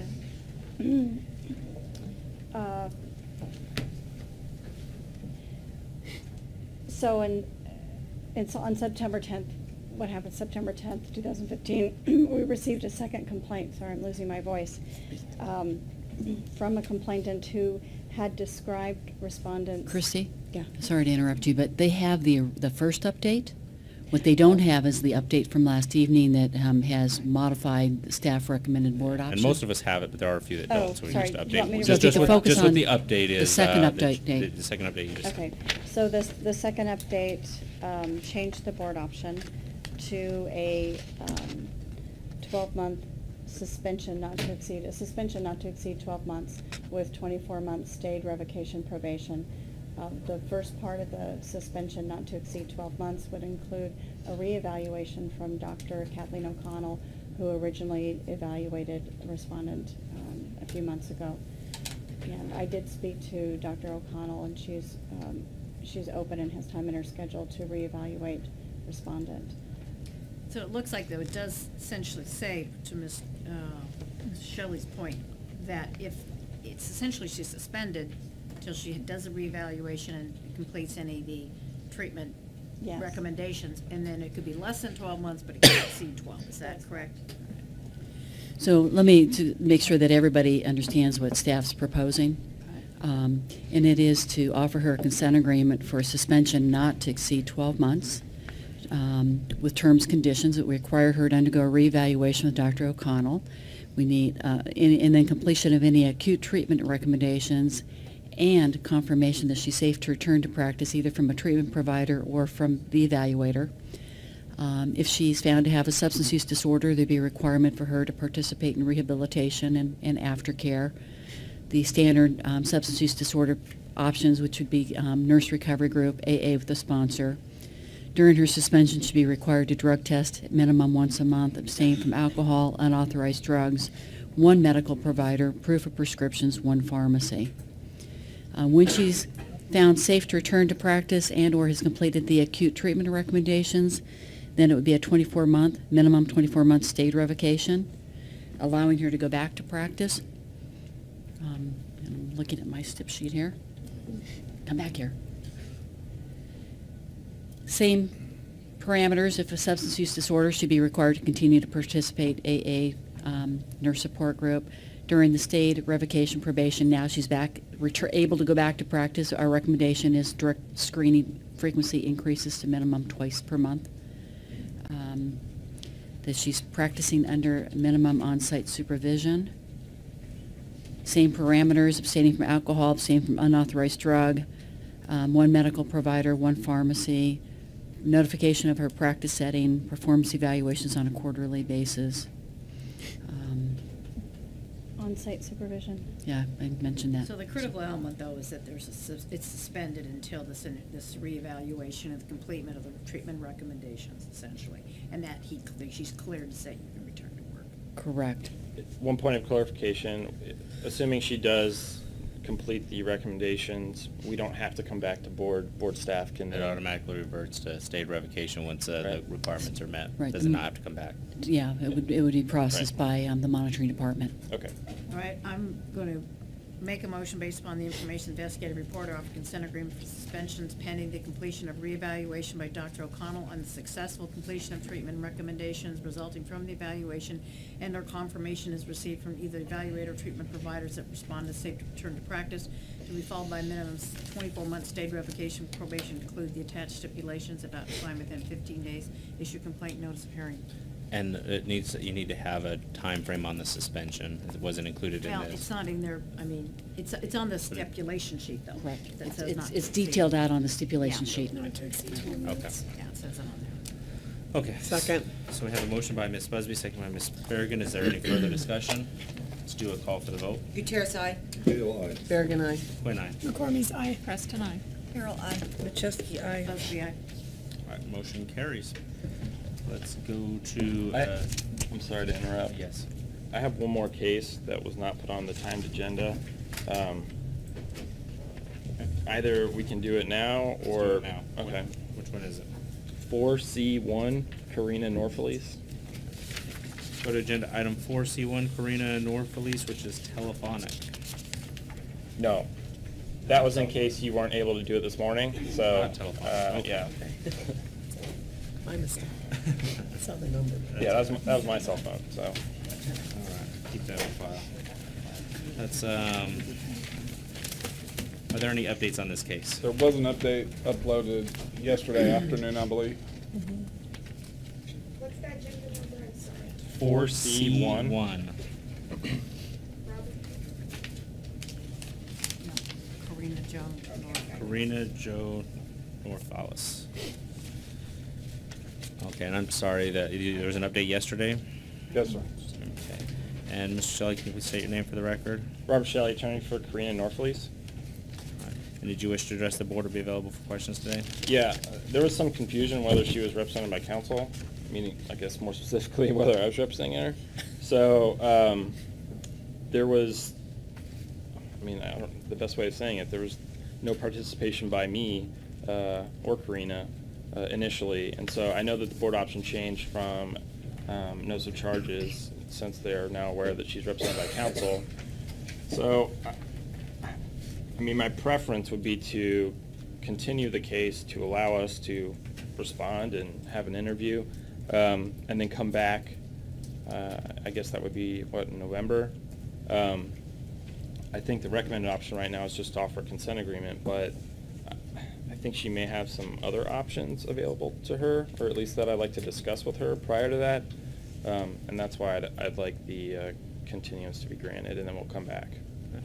Mr. Ellison, did you wish to speak to whether board staff is aware of respondent having counsel and when staff became aware? I didn't become aware of her having counsel until yesterday at around noon that Mr. Sent an email to me saying that he was representing her. I did attempt to call her in May on 2 different occasions and got her voicemail where she identified herself by name asking her to return my call. And I did not hear from Mr. Shelley nor the respondent at that time.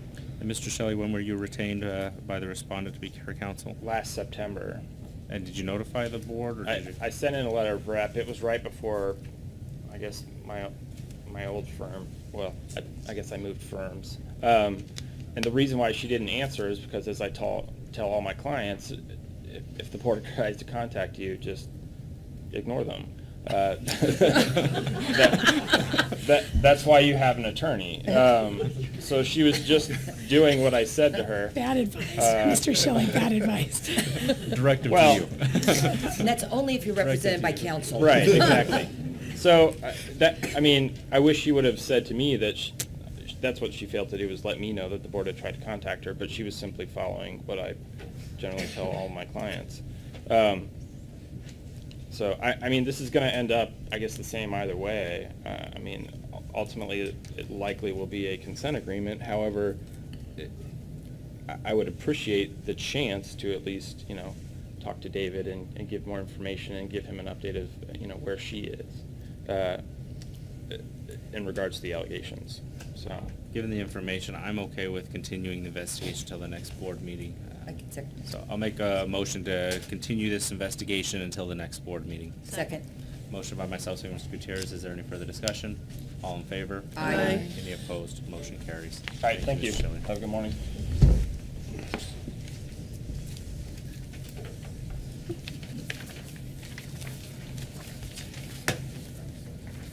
Let's go to agenda item 6U1, Stephen E. Prey.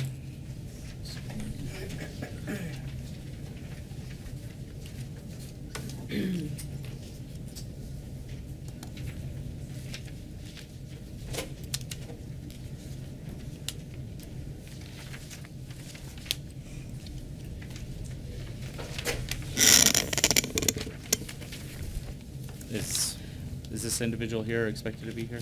I did speak with the attorney yesterday, and it was my understanding they were both supposed to be here. I haven't even heard from them. All right, and we'll go ahead and continue on then. Are there any updates on this case? There are no updates. Okay. We'll open this case up for board member discussion. I'll make a motion to issue a letter of concern for failure to consult the Controlled Substance Prescription Monitoring Program prior to prescribing a controlled substance in a patient known to be receiving opioids on or about December 27, 2013 through January 31st, 2013 in Mesa, Arizona. Second. A motion by myself, seconded by Ms. Berrigan. Is there any further discussion? Before we continue on, I did have a question. I'm sorry, it popped into my head when I was making the motion. I know we've had the prescription monitoring program for a while, but one that was and I know that they're really cracking down, making it highly recommended that we use it, but in 2013 when this happened, was there any recommendations by the Department of Health or anyone else in regards to the profile at that time? The database actually became available in April of 2008. Our first advisory opinion came out in 2009, and that was for controlled substances for the use of pain management. As far as I know, there is not any recommendation until 2014 from the Arizona Department of Health that said any controlled substance that the practitioner should check. Okay. In this case, though, the patient was admittedly on a opioid at the time. So I have a motion for a letter of concern. Is there any further discussion? All in favor? Aye. Any opposed? Motion carries. Let's go to agenda item 6M15, Jennifer Alma Ramos.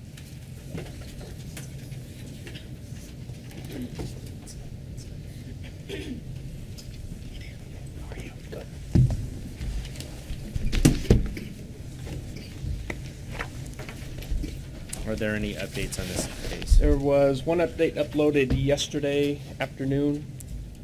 Justin, everybody got that? I have it. All right. Have you please state your name for the record? Good morning, Mr. President, members of the board. Jay Volkortson appearing on behalf of Ms. Ramos, who is seated next to me. All right. And would either you or your client wish to address the board or be available for questions today? I'd like to address the board real briefly. As the board is aware, what brings us here today, I guess first specifically, this is not directly a patient care issue. What brings us here today is a criminal allegation, specifically a DUI, where the law enforcement officer elected to proceed with the DUI charge, despite the fact that my client's blood alcohol concentration was actually below the legal limit. It was resolved as a non-DUI. Notwithstanding that, Ms. Ramos immediately entered alcohol screening and treatment. I trust the board has that information. She did do a screening as well as complete 16 hours of alcohol treatment. There is an update, as Mr. Phelan indicated.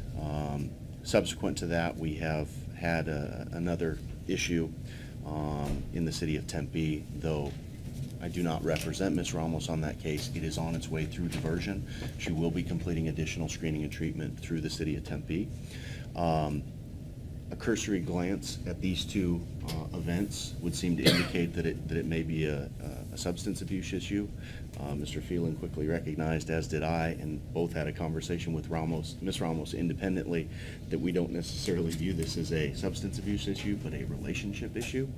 Ms. Ramos did inform me around 7 o'clock last night that that relationship issue will no longer be an issue.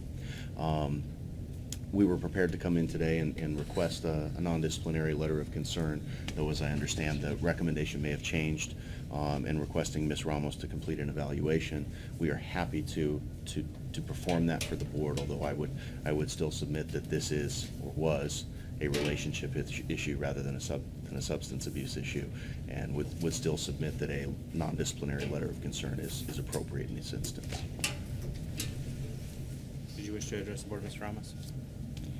I would like to say that, first of all, it's accurate that it was more of a relationship issue. I've been in healthcare for about 10 years now, from a CNA up to an RN.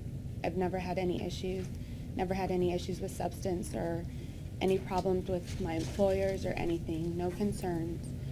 Unfortunately, I was just in a bad relationship at the time, which I did after the second incident, took it upon myself to end it for the best of benefit for myself. Thank you. We'll go ahead and open this case up for board member discussion. So, given that we have two instances fairly close together that did have alcohol involved, it's hard for me to make a determination whether there is an addiction issue or a relationship issue. It does appear from the outside looking in that alcohol is probably not your friend, and I would control that however much you drink and when you drink, and especially your temperament when you do drink. But I think the best thing for us is to get an evaluation.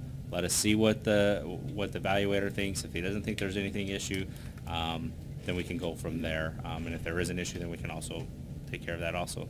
So I'm going to make a motion upon a determination of reasonable cause based on the facts alleged in the investigative report and material presented at this board meeting at no cost to the board, issue an interim order for psychological evaluation to include a substance abuse evaluation by board-approved licensed psychologist, including additional testing deemed necessary by the evaluator to be completed within 45 days and then returned to the board. If the interim order is not completed based on the findings of fact, statute, rule violations identified in the investigative report, issue a notice of charges and include the factual allegations and alleged violations of statute and rule for failure to comply with the interim order. Second. I have a motion by myself, second by Ms. Farragon. Is there any further discussion? Not, let's do a call for the vote. Gutierrez, aye. Dale, aye. Bergen, aye. Quinn, aye. McCormick's aye. Preston, aye. Carol, aye. Macheski, aye. Busby, aye. All right, motion carries. So we'll ask you to get an evaluation. As soon as we get that evaluation, we'll put you back on the next agenda. Thank you for being here today. Very good. Thanks for your time. Yeah. Let's go to agenda item 6M16, Amanda Lee Tripp.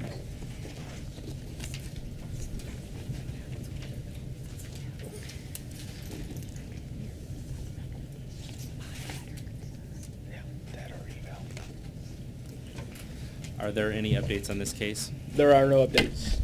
And Ms. Sanzio, can you please identify yourself for the record? Teresa Sanzio representing Amanda Tripp. And did you or your client wish to address the board today? Mr. President, board members, the only thing that we would request is that licensure be granted and hopefully with a letter of concern. Thank you. Thank you. Let's go ahead and open this case up for board member discussion.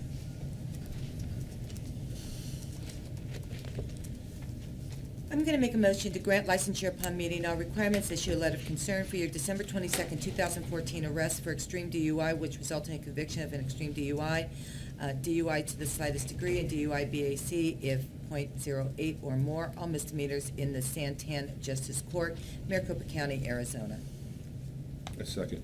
We have a motion by Ms. Gutierrez, second by Mr. Dell. Is there any further discussion? I think we have to maintain some consistency in looking at the last person that we talked to.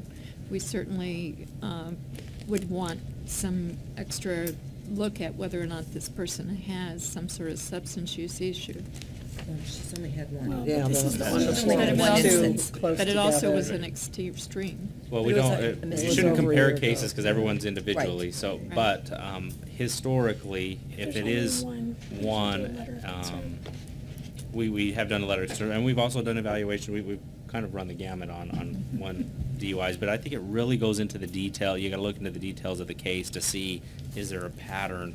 At least that, personally, that's what I do, is I try to look, is there workplace issues, is there other alcohol-related issues, is there something else, something that comes out in the interview that is of concern? Because every case is so unique, it's hard to compare one against the other. And she's a new grad, part of our I mean, we speech of our can- new grad. yeah. We can have one letter of concern, or one DUI that's a letter of concern, and the next one end up being summary suspension. Right. I mean, it really just depends on the Absolutely. detail of the case and what we find during the investigation. So, that's my motion. Okay, any other And he discussion? seconded Yeah, we did have a second by Mr. Dell. So this is for a letter of concern, there is some discussion, let's do a call for the votes. Gutierrez, aye. Dale, aye. Kerrigan, aye. Quinn, aye. McCormick's aye. Preston, no. Harold, aye. Chesky, no. Busby, aye. All right, so motion carries. We'll go ahead and issue a letter of concern. I think we're pretty compassionate people and understand people make mistakes, but we don't expect people to repeat mistakes. So please do not have it happen again or come back here. Thank you and good luck. Let's go to agenda item 6G4, Antoinette Marie Mirando.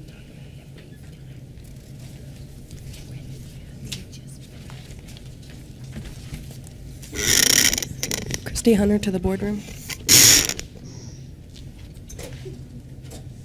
While we're waiting, Ms. Sanzio, can you please identify yourself for the record? Teresa Sanzio representing Amanda Miranda. Thank you.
Are there any updates on this case?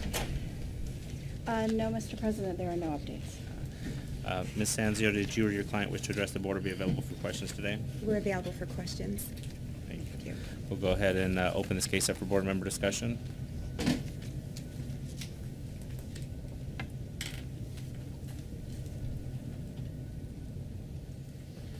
I think a letter of concern is appropriate, and I think this is a classic case of if you're having problems with new equipment, it's time to step out and make sure that you Yeah, have get someone else to the double check it with you. support that you need. If it's really not working, don't accept that. So I would say, make a motion to issue a letter of concern for medication error made on February 28, 2012, while programming an intrathecal pain pump. Second. All right, so we have a motion by Ms. Harrell, second by Ms. Busby. Is there any further discussion? This is for a letter of concern. All in favor? Aye. Aye. Any opposed? Motion carries. Ms. Mirando, just as we do have a lot of students in the audience, could you mind educating some of the students what you've learned from your experience with this error that occurred? You don't have to if you don't want to, but. Just to be careful, watch what you do. And just always ask somebody else to help you if you need it. And just take responsibility and accountability for what you did. Thank you. Thank you. Good advice. All right. We'll move on to agenda item 6T1, Melinda J.J.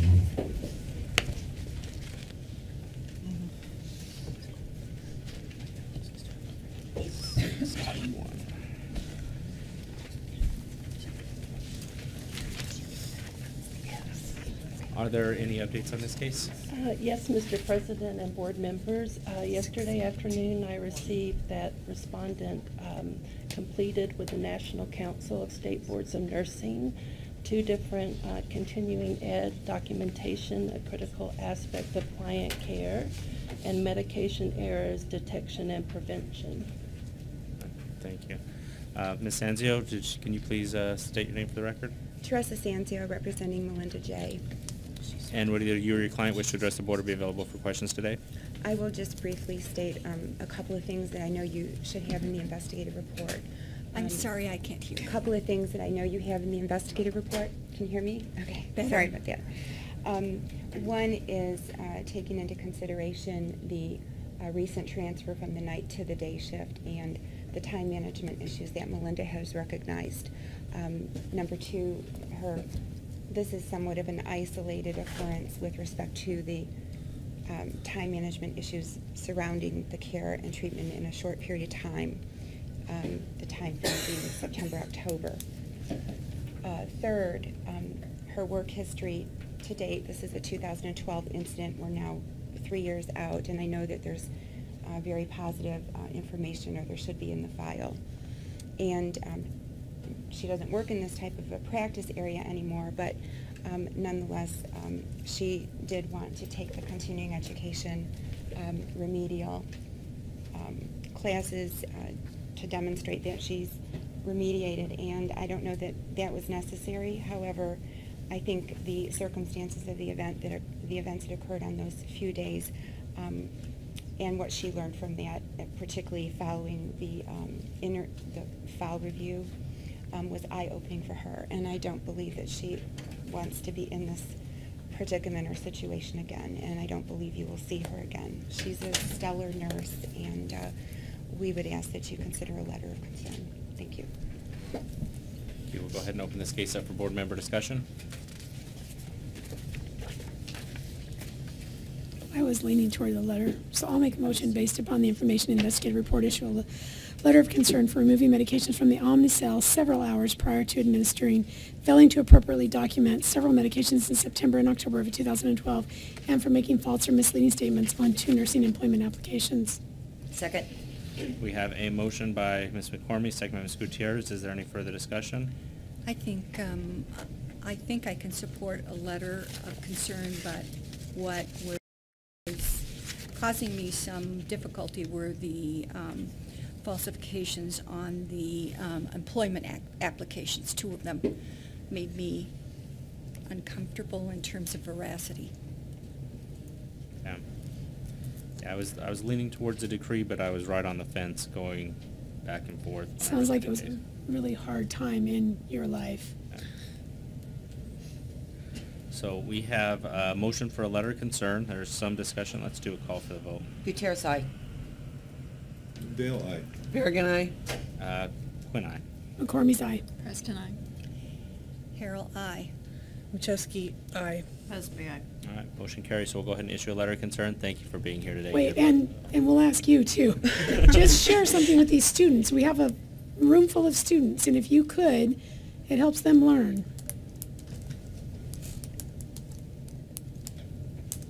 If you can. I have to. Documentation is key. This experience has been humbling and eye-opening, and I thought I was doing something proactive for my patients, and you just have to be very careful about, what you do, and things don't always appear from the outside looking in after the fact, the way that you actually intended. Good luck. Thank you. Thank you.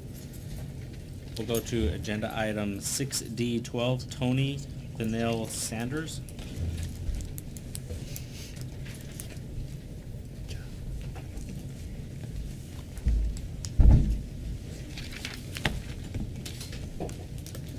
Are there any updates on this case? I've sent in a few updates to be uploaded. Have you received those? Yes, we've got, looks like 3 different updates. Okay.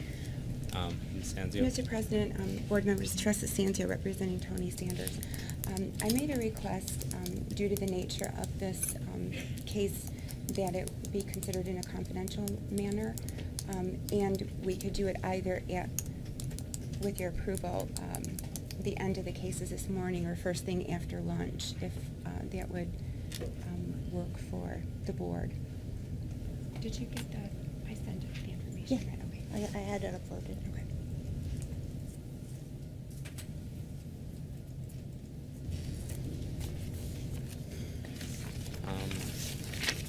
It's up to board members if we, to do it in a confidential manner, we'd have to go into, I'm assuming, to executive session to, or how do we?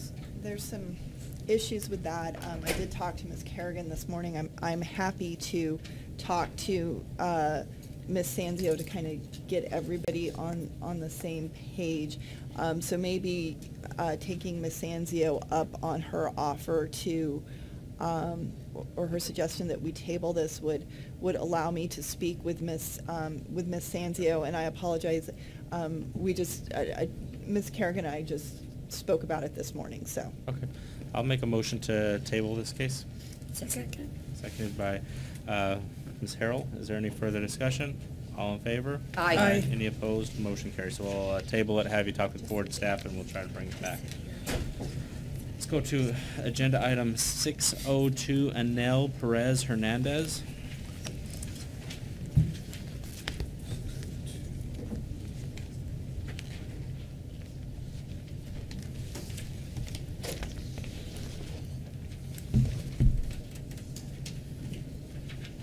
Are there any updates on this case? There are no updates, Mr. President.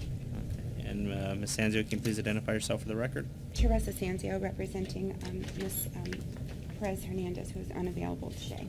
All right. And did you wish to address the board or be available for questions today? Available for questions.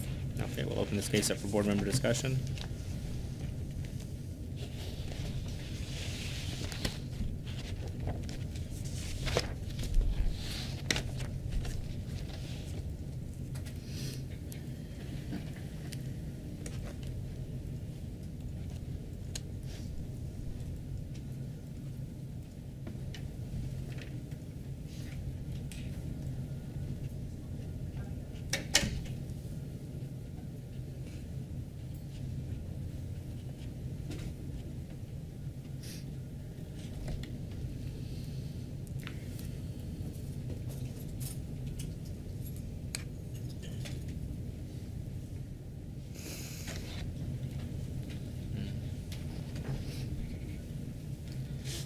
Go ahead and make a motion making finding of reasonable cause based upon the information investigative report and no cost to the board issue an interim order for a neuropsychological evaluation to be completed by a board-approved licensed psychologist, include any additional testing necessary by the evaluator to be completed within 45 days and then return to the board. If the interim order is not completed based on the information investigative report, issue notice of charge, include the factual allegations of alleged violation for failure to comply with the interim order.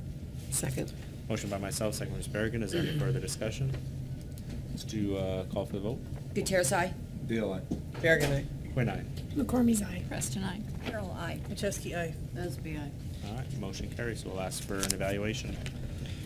Thank you. Ms. Sanzio, and we'll try to get your other cases back on us Awesome. Thank you when very appropriate. much. We'll go to agenda item 6K3, Jody Carr.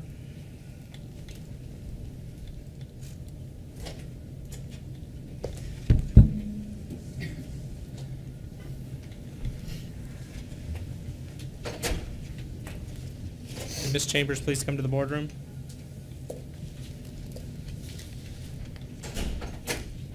While we're waiting, can I have you please state your name for the record? Certainly. I am Susan McClellan. I'm counsel for Jody Carr. Jody is here to my left. Thank you.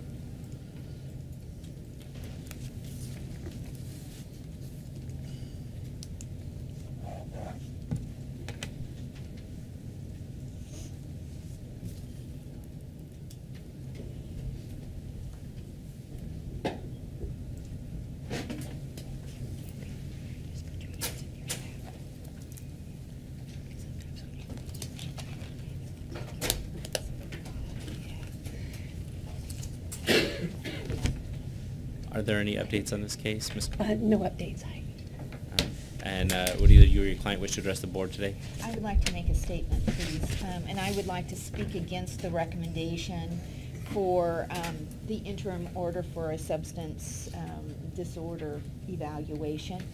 And the reason for that is the time that has elapsed since 2012 when these alleged issues happened.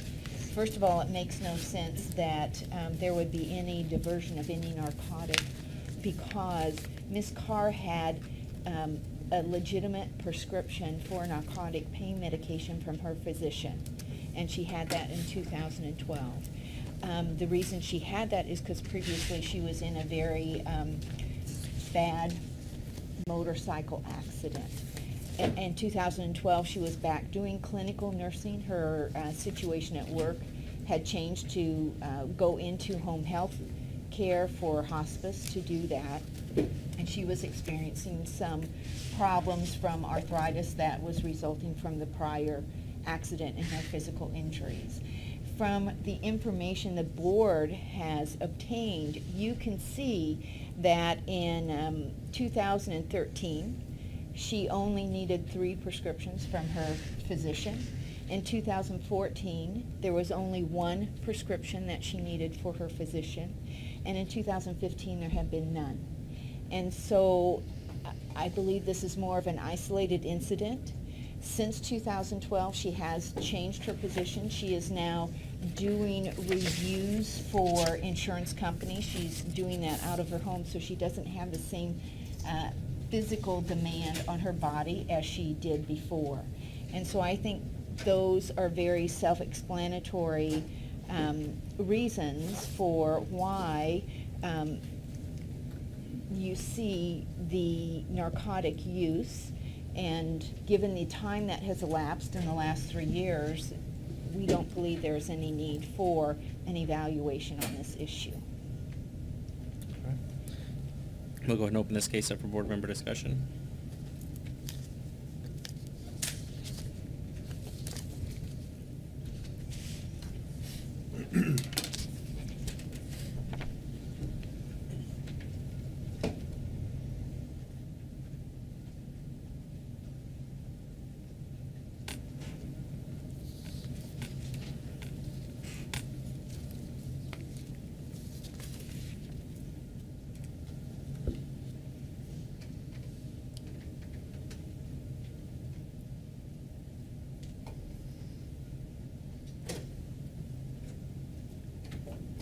If I may add one other thing while you're Certainly. thinking.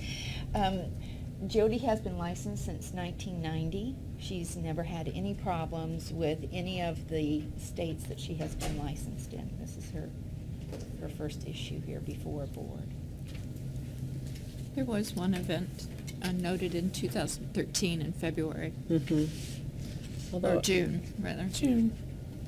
I thought we need to proceed with the evaluation. I know it was on 12, but just because it just was not an isolated incident. There's several red flags, and I don't feel comfortable enough to say yes, there is an addiction process, but there's a lot of things that cause me pause and get me a little unnerved, where I think an evaluation would be extremely helpful, just to know, just to clarify yes or no, and I think it would help us make a decision. Yeah, I think the fact that they're not, right now what you're doing gives me less concern, but that doesn't mean that won't change. Right. So, we can't say this is all you can do. Yeah. Continue And that. So. and I think too, if we did do an evaluation and it came back negative, I'd be more inclined to something that's non-disciplinary versus something Right. that's disciplinary. So a lot of times these evaluations are working in the respondent's favor to get them done. Right. That was exactly my thought when we heard the council explain the I guess, no prescriptions and no in 2015. So this is actually what we're recommending, is just proving that there's nothing going on that we should be concerned about. So they should be motivated to go through that process, in my opinion. Yeah.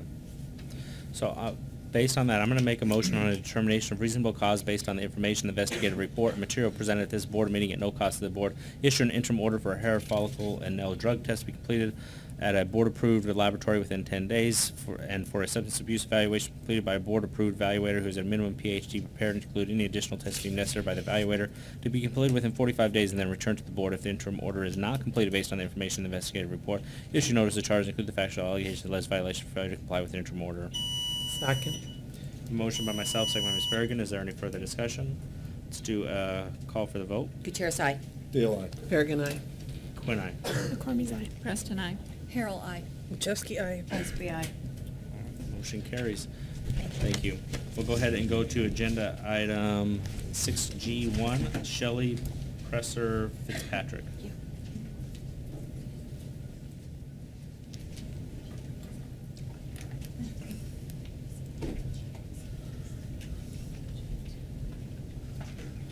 Do that after break. Ms. Fitzpatrick is not going to be here. Okay. Are there any updates on this case? There are no updates. We'll open this case up for board member discussion. Make a motion to dismiss. Second. Motion by myself, second by Mr. Cormier. Is there any further discussion? All in favor? Aye. Any opposed? Motion carries. Let's do a 15-minute break, and we'll come back at 10:10.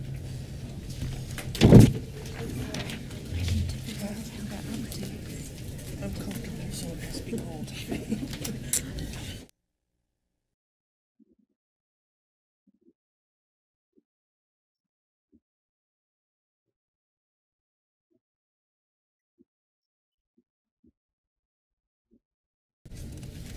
Sure, or wherever. That's fine. Are there any updates on this case? Yes, Mr. President, I had some difficulty getting the medical record. I did receive it. I did a short update, but basically, in summary, what it does is review of the medical record for the complainant does show that the statements from the respondent and the social worker and the RN were consistent with what's in the medical record. All right, thank you. Since you are a patient, you do not have to use your name, but it's up to you whether you want to use your name or not. But did you wish to address the board? I did, yes. All right, the time is now yours. Okay, thank you for letting me be here and hearing me out. Give you just a keep it very brief background.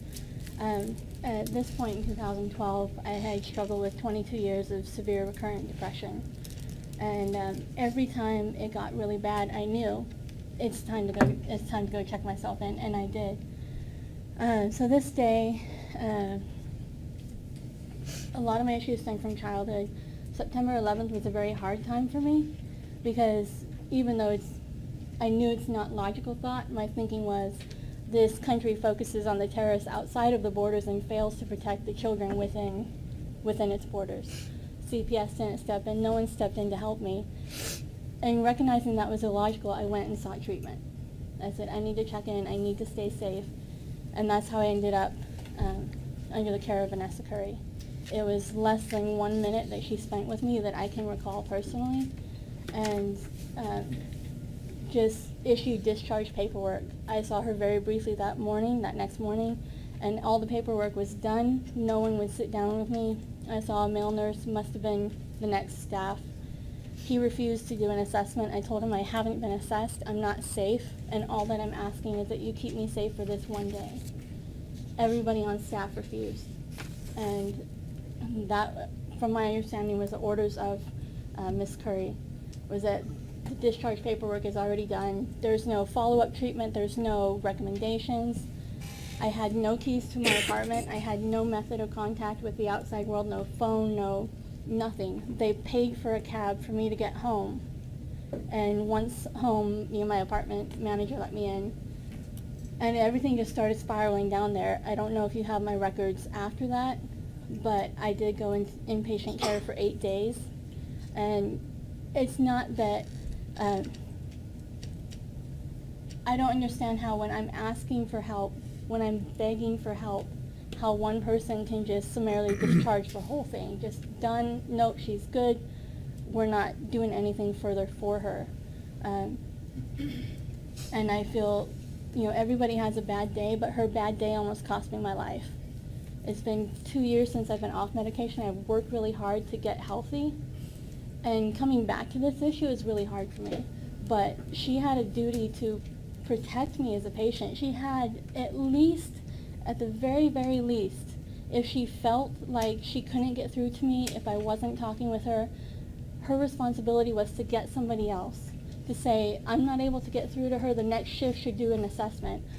You know, because I was begging for help. And I almost lost my life because she refused to help me. Thank you. We'll go ahead and open this case up for board member discussion. So as I read through the report, and we've seen this before, first we have to distinguish whether there's a violation of the Nursing Practice Act, and we have to find facts that essentially prove that.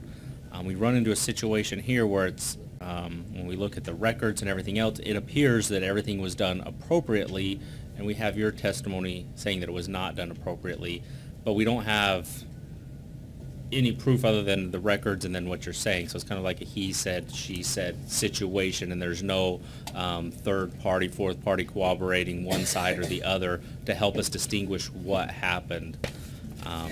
And because of that, so I'm not saying it didn't happen the way that you said, but I don't have any proof one way or the other of who's telling the truth or what actually happened, because we've got two stories but no one in between to corroborate. So based on that, I have a hard time doing some sort of disciplinary action just because I don't think there's enough evidence there to support it. So on that, I'm going to make a motion to dismiss. Yes. May I speak to that? Sure, yeah. If she had provided the treatment that she says she did, which I don't have access to my medical records, it's on her side because she can write whatever she wants in there, and that's word against word, whoever believes a psych patient. If I had been provided the treatment, why did that same day, less than 3 hours after she discharged me, why was I admitted into a psych facility? That's logical to me. That alone, I wouldn't have sought treatment if everything was okay, if I hadn't asked for help. That, and that to me speaks volumes. Thank you, yeah. And I'm not disagreeing with what you're saying, but as far as notes and records that show that something was done and an assessment and all that had been completed at that time, and that was their findings, I mean, it's there for us to see whether they did it or not. I can't prove it, so I'm not sure, and I just don't think there's enough evidence to do a disciplinary action. I don't know how the rest of the board feels, but I'll make a motion to dismiss. Second. I have a second by Ms. Harrell. Is there any further discussion? Abstain. All in favor? Aye. Aye. Any opposed? So we had one abstention by Ms. Berrigan. And so again, we're not saying it didn't happen the way that you said. It's just we have to have some sort of evidence or proof or some backup. But thank you for being here and coming down and testifying. I hope she faces the board again, and I hope that you find what you need, because it's not right. Thank you. We'll go to agenda item 6G3, Sasa Fate Daly.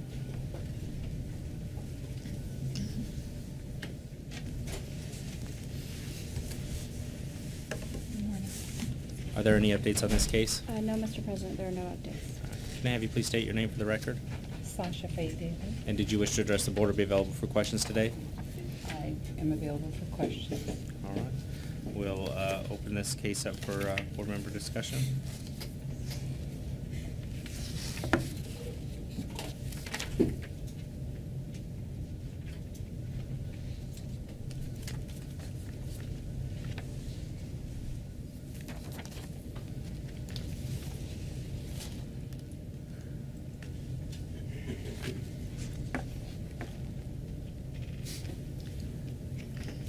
In looking at Fact 1, it appears to me that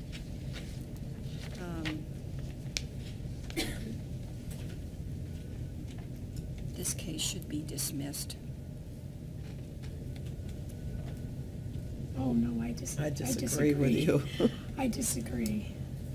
Well, the reason that I am proposing that, and I'm certainly willing to listen to discussion, is that there was an incident at the time of the delivery with the cannula suctioning to the nares, and I think that there was some bleeding at that time,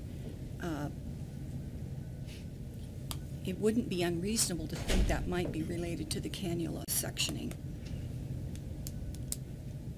But the standard of care is that with difficulty breathing, and there is documentation with this particular... That happened after she went off duty. But they called her to assess this infant with problems with feeding, and she didn't. She didn't order a CT. She didn't check the nasal passage, and that would be the standard of care that you would expect from an advanced care provider in her position. So I would speak against dismissal. I agree with you. I'm okay with the motion of a decree. Actually, I think that's pretty light, actually.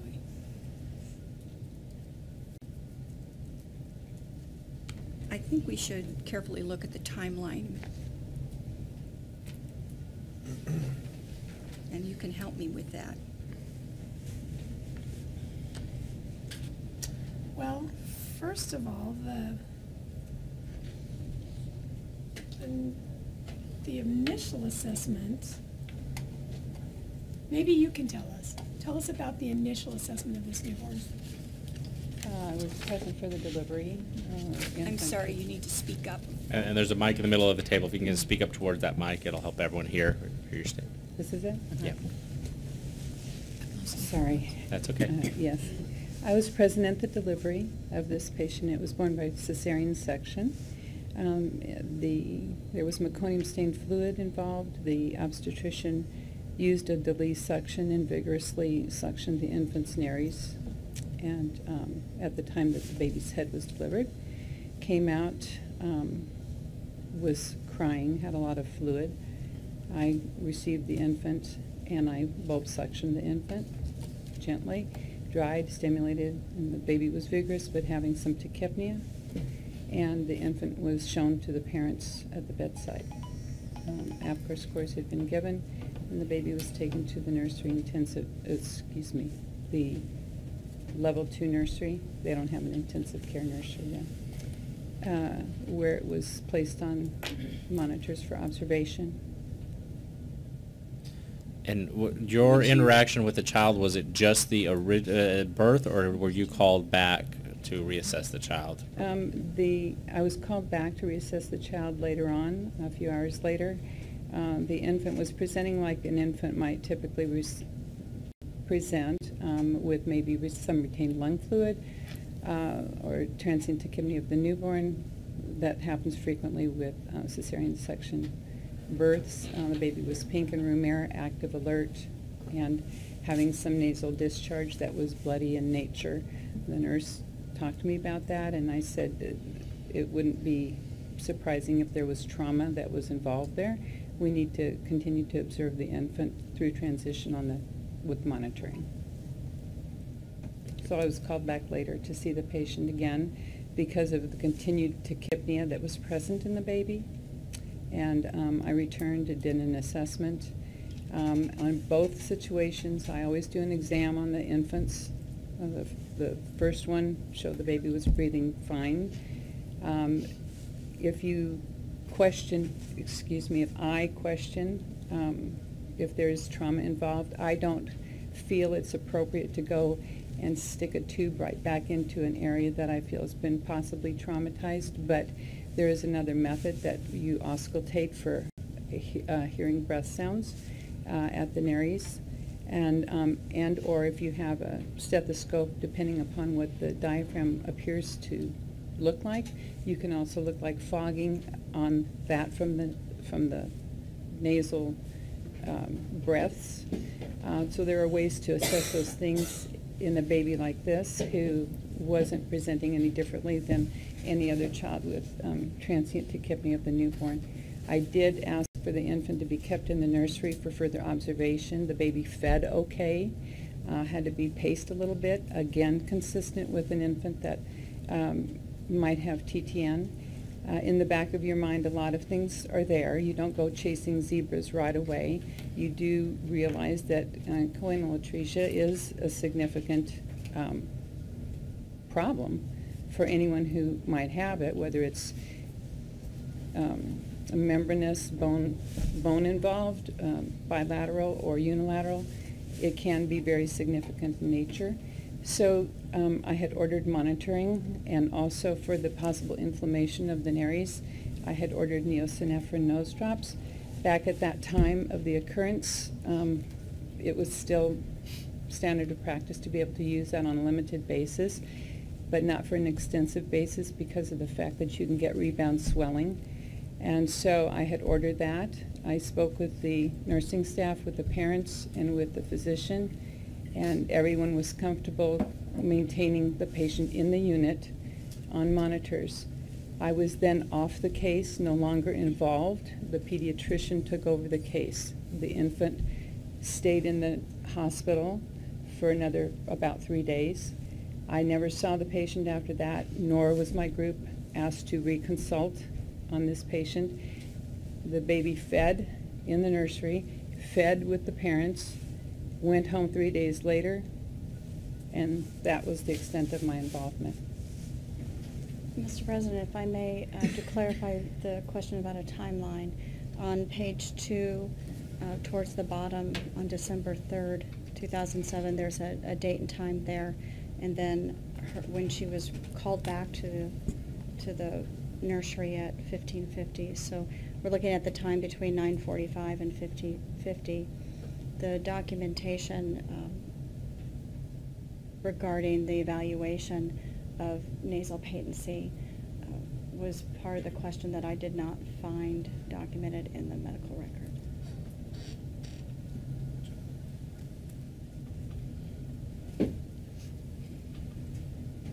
And the way I read this, you were involved in the patient on the day of birth, involved with the patient on the day of birth, and the last interaction you had was to transfer him, he or she, to a higher level of care in nursery 2? That particular hospital has 2 rooms across from each other. One is the normal newborn, and the other one is the level 2 with monitoring. And so I had done that. I had had the baby in the level 2 on the monitors, on both cardiorespiratory and oximeter monitoring, and requested that that infant stay there in the nursery on the monitors until the morning when the pediatrician can reevaluate the infant if the pediatrician does not come in later that day for any reason. So at that time, you transferred the patient to the higher level of care, and a physician transferred to the care of a physician? The pediatrician assumes the care after my involvement. Okay. And then the baby was in the hospital 3 days? 3 days longer, and there were had been seen by pediatricians every day. I had not been involved in the baby's case. It was discharged, and the difficulties that ensued occurred after the infant had been discharged when it was going home with its parents. I feel like that this met the standard of care. She realized the infant might need some additional monitoring and additional care.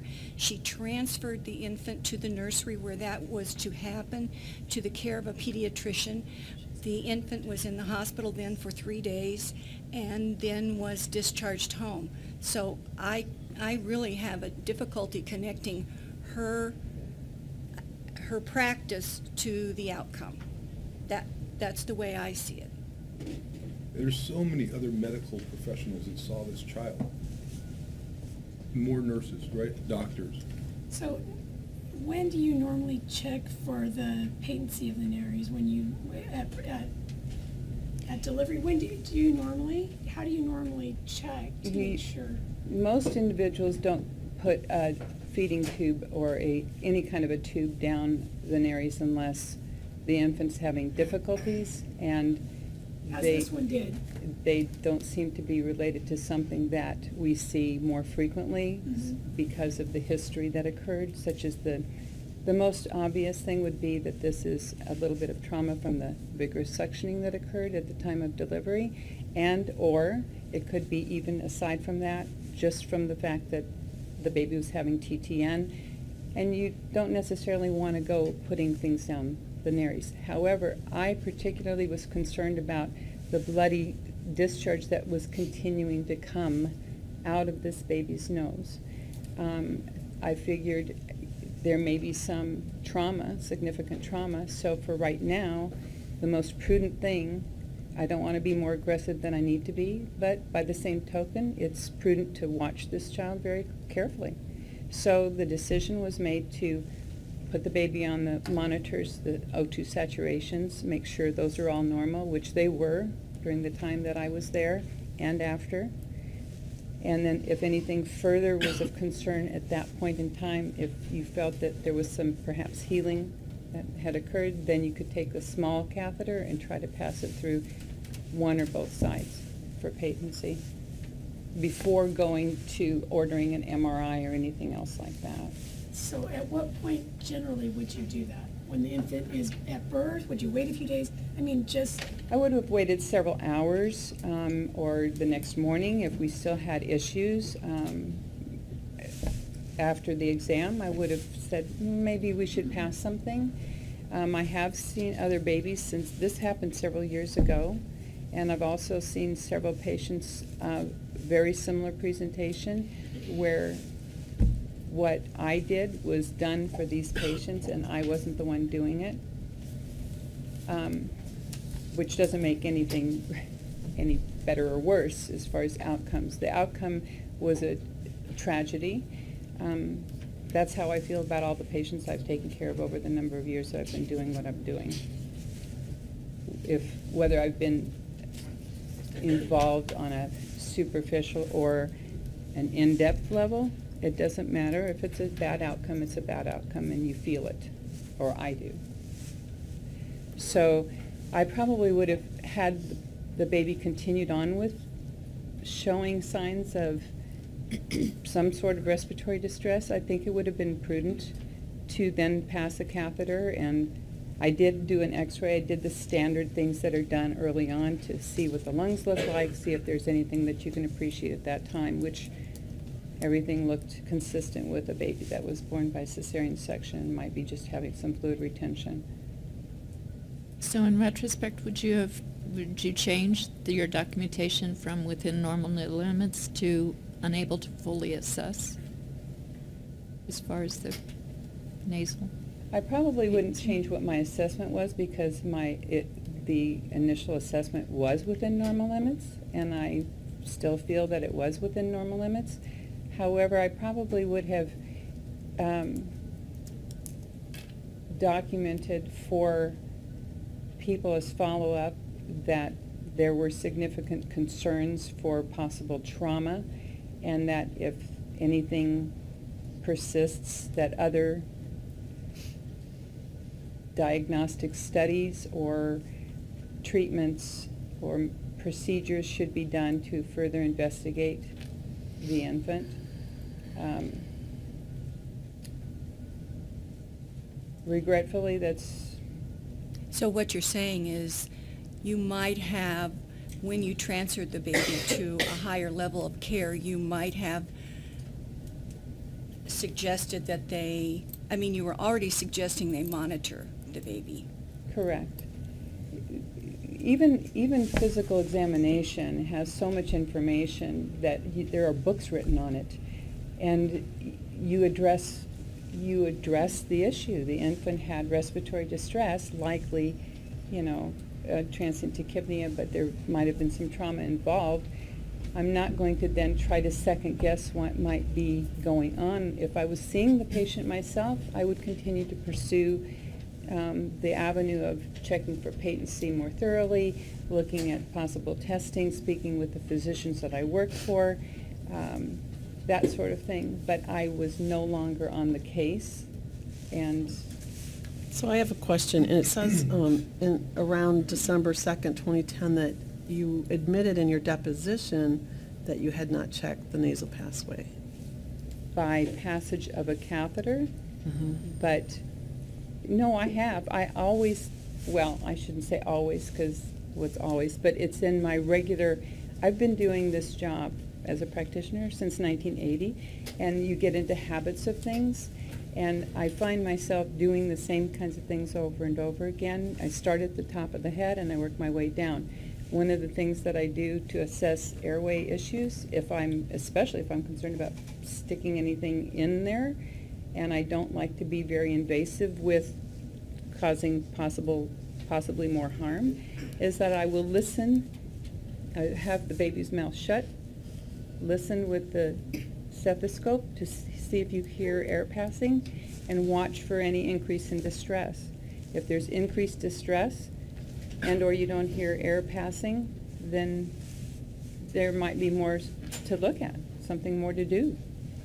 And so it's I didn't document that I,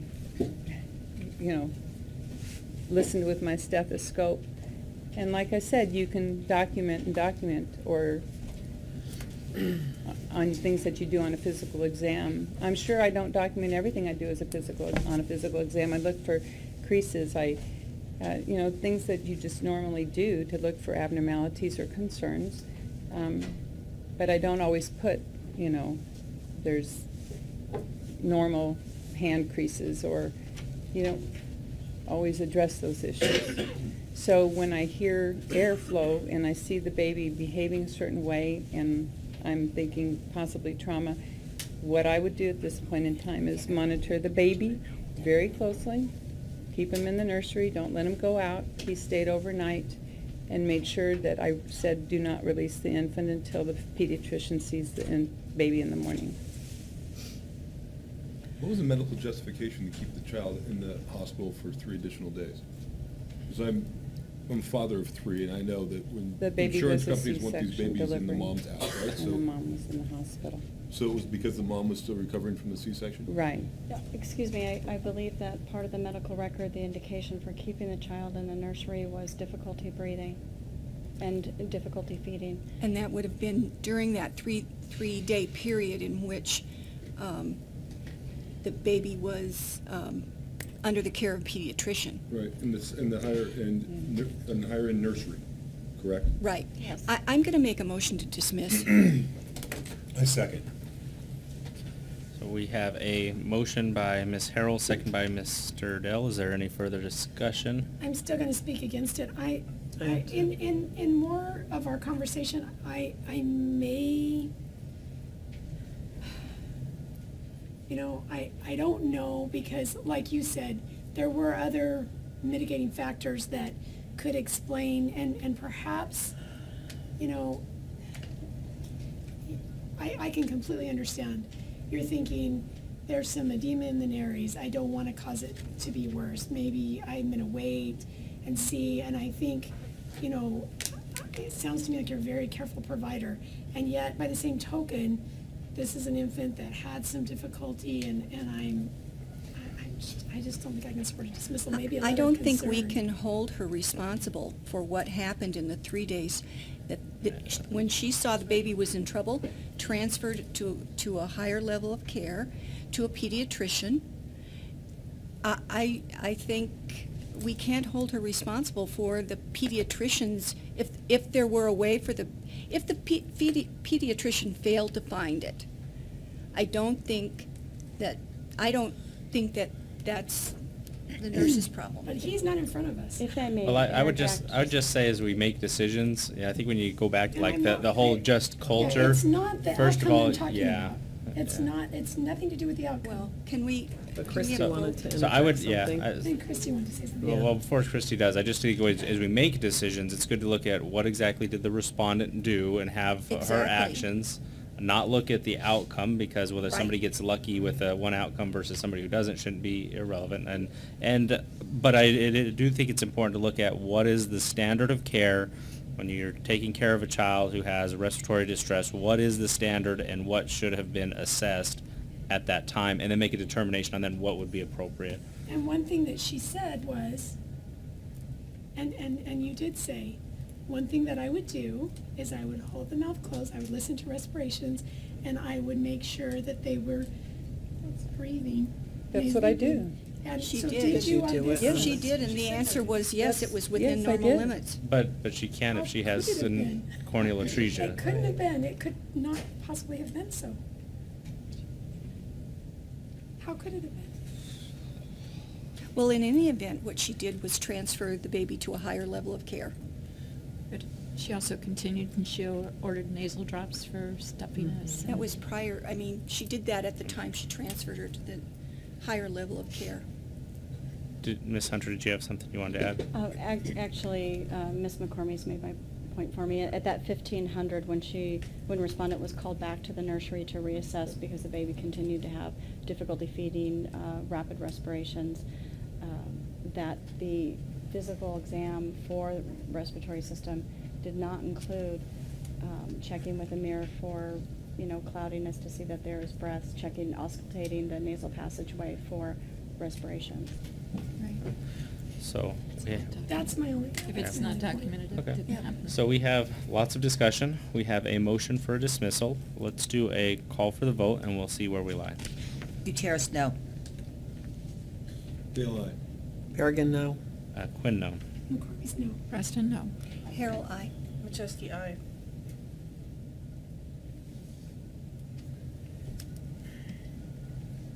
Well, I'd almost like to go something in between. But I know- Like a letter of concern. But you can always make those motions I mean, depending on the and I'm outcome of just this ready to vote. tell you that because I agree with what Ms. Harold's saying, but I'm not the medical expert, and with Ms. McCormick's, but it seems that I don't quite find it going to a decree of censure. That's Right. part of my issue. I'm not sure if dismissal, because maybe there was in this last assessment, something should happen. So I'm gonna vote no. Okay, so the motion fails. Do we have any other motions or further discussion? Would you like to make a motion? I'd rather you make it since you can express it better, since it's more about. No, She already made her motion. I made my motion to dismiss. I've written something I would down. like to issue a letter of concern for, failure to document a full respiratory assessment in an infant with symptoms of respiratory difficulty. that's my motion. Second. So we have a motion by Ms. Busby, second by Ms. Gutierrez. Is there any further discussion? Again, since we have lots of discussion, let's do a call for the vote. Gutierrez, aye. Dale, no. Bergen, aye. Quinn, aye. McCormick's aye. Preston, aye. Harold, no. Macheski, aye. That's bad. All right, so motion carries. We'll go ahead and issue a letter of concern, which is non-disciplinary. Thank you for being here today. Thank you for your time. I'm going to go a little bit out of order here, and we're going to jump down to agenda item 6M23, Patrick Wilford Duff.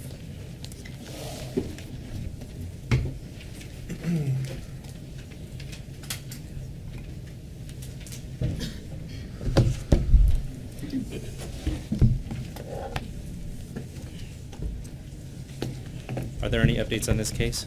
There are no updates, sir. All right, and please identify yourselves for the record. Good morning, members of the board. Jessica Miller on behalf of LPN applicant Patrick Duff. Welcome. Would either you or your client wish to address the board or be available for questions today? Just briefly, and I believe that my client will fight me on it. He's a bit nervous, but I would like for him to be available for questions if the board does have questions. I would like to speak to the case very briefly. So we've already submitted a written response. Mr. Duff was very forthcoming with the investigator. We would request that the board issue his license. I believe that the recommended non-disciplinary letter of concern is highly appropriate under the circumstances. I can withhold speaking to the facts of the case unless the board intends to impose some form of discipline. Thank you. Go ahead and open this case up for board member discussion. I think the letter concerns. Make a motion to grant licensure upon meeting all requirements and issue a letter of concern for your November 1984 felony conviction of firearms possession in New York, and your June 22nd, 2010 conviction of disorderly conduct misdemeanor in Union Township, New Jersey. Second. Motion by Ms. Busby, second by Ms. Berrigan. Is there any further discussion? This is for a letter of concern. All in favor? Aye. Any opposed? Motion carries. So as soon as you meet all your licensure requirements, we'll go ahead and issue a letter of concern and grant you your license. Thank you for being here today. Thank you, sir. All right. Bye. Let's go to agenda item 6H1, Brett Michael Avalar.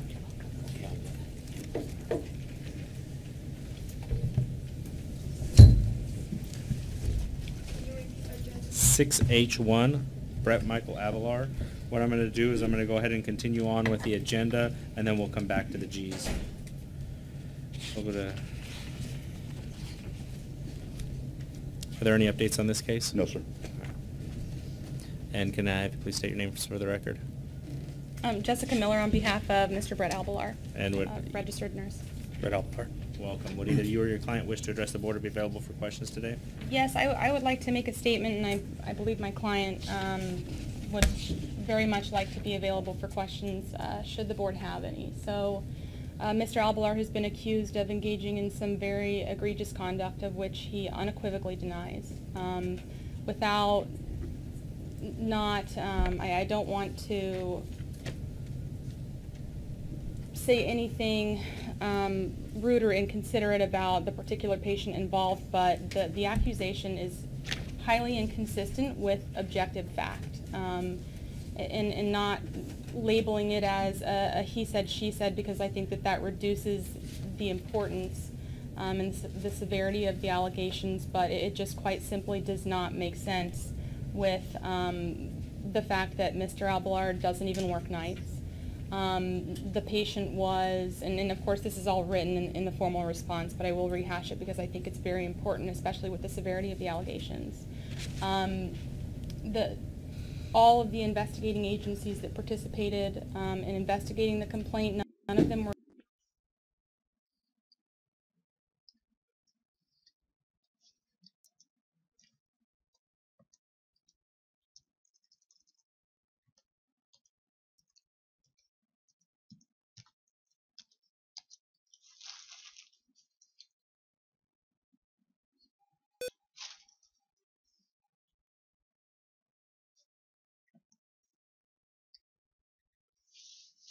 female patients and finding of fact number 5.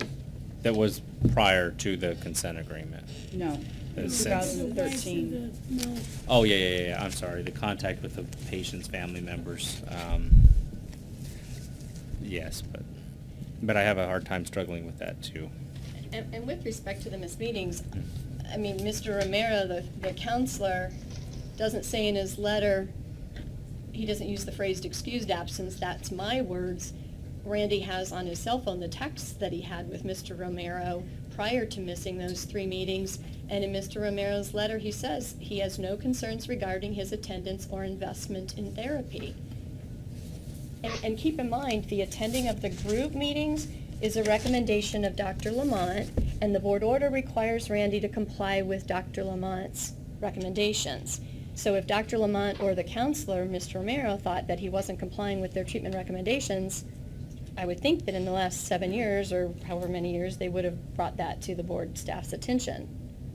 It's not specific in the order that he attends 1 or 2 group meetings a month, or 4 or 5, or however many. It's follow the psychologist's recommendations. And the psychologist and the counselor aren't having any concern over his attendance or investment in therapy. It is a little bit of concern that he did actually, you do establish a care relationship with a female patient if you take her blood pressure.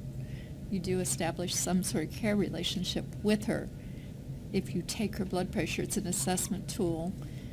It is of a patient, but first the No, person... she becomes a patient if you do that.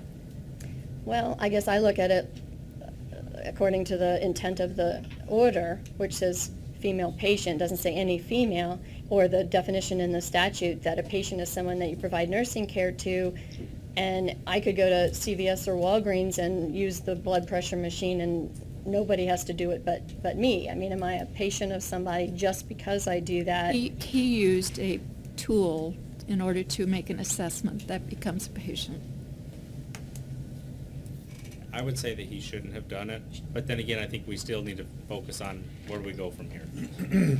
Is that enough to revoke his license, or do we continue with the current consent agreement, or do we offer a new consent agreement with some added stipulations? I'm baffled as to where to proceed, honestly. I'm not quite sure what the best option is.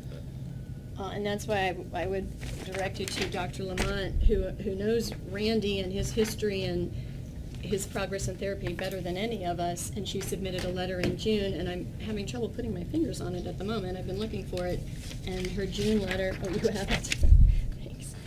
In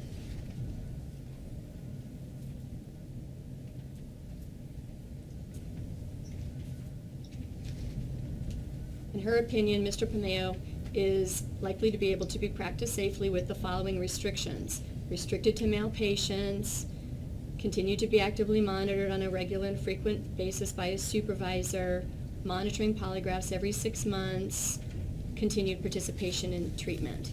That he's currently in the relapse prevention phase of treatment. He may be able to complete this phase in the next 6 to 9 months.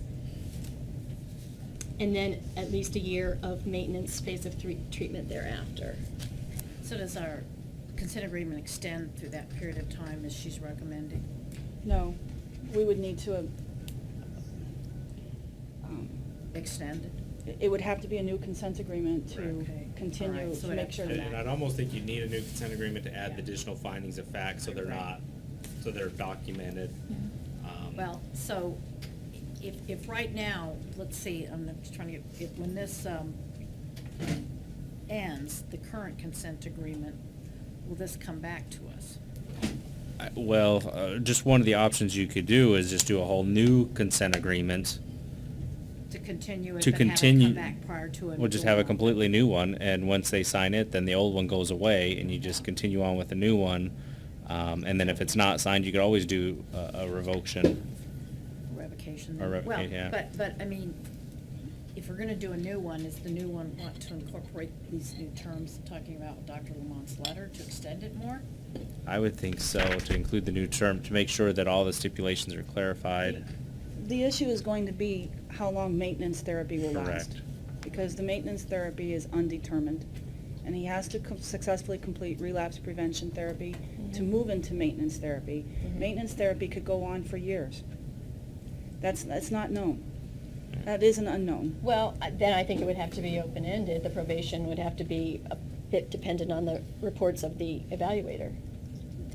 Do open-ended. We usually don't do I mean, open-ended. maybe we can make it so we extend it for another 2 years. And then so we go review through it. And we have Right. to review it prior to any, it won't be So I think, terminated without further board review. I'm just seeing the way the conversation's going. I don't think we'll get definitive language at this moment. I think board staff needs to work on it, so I will just, does anyone think that we need to revoke today?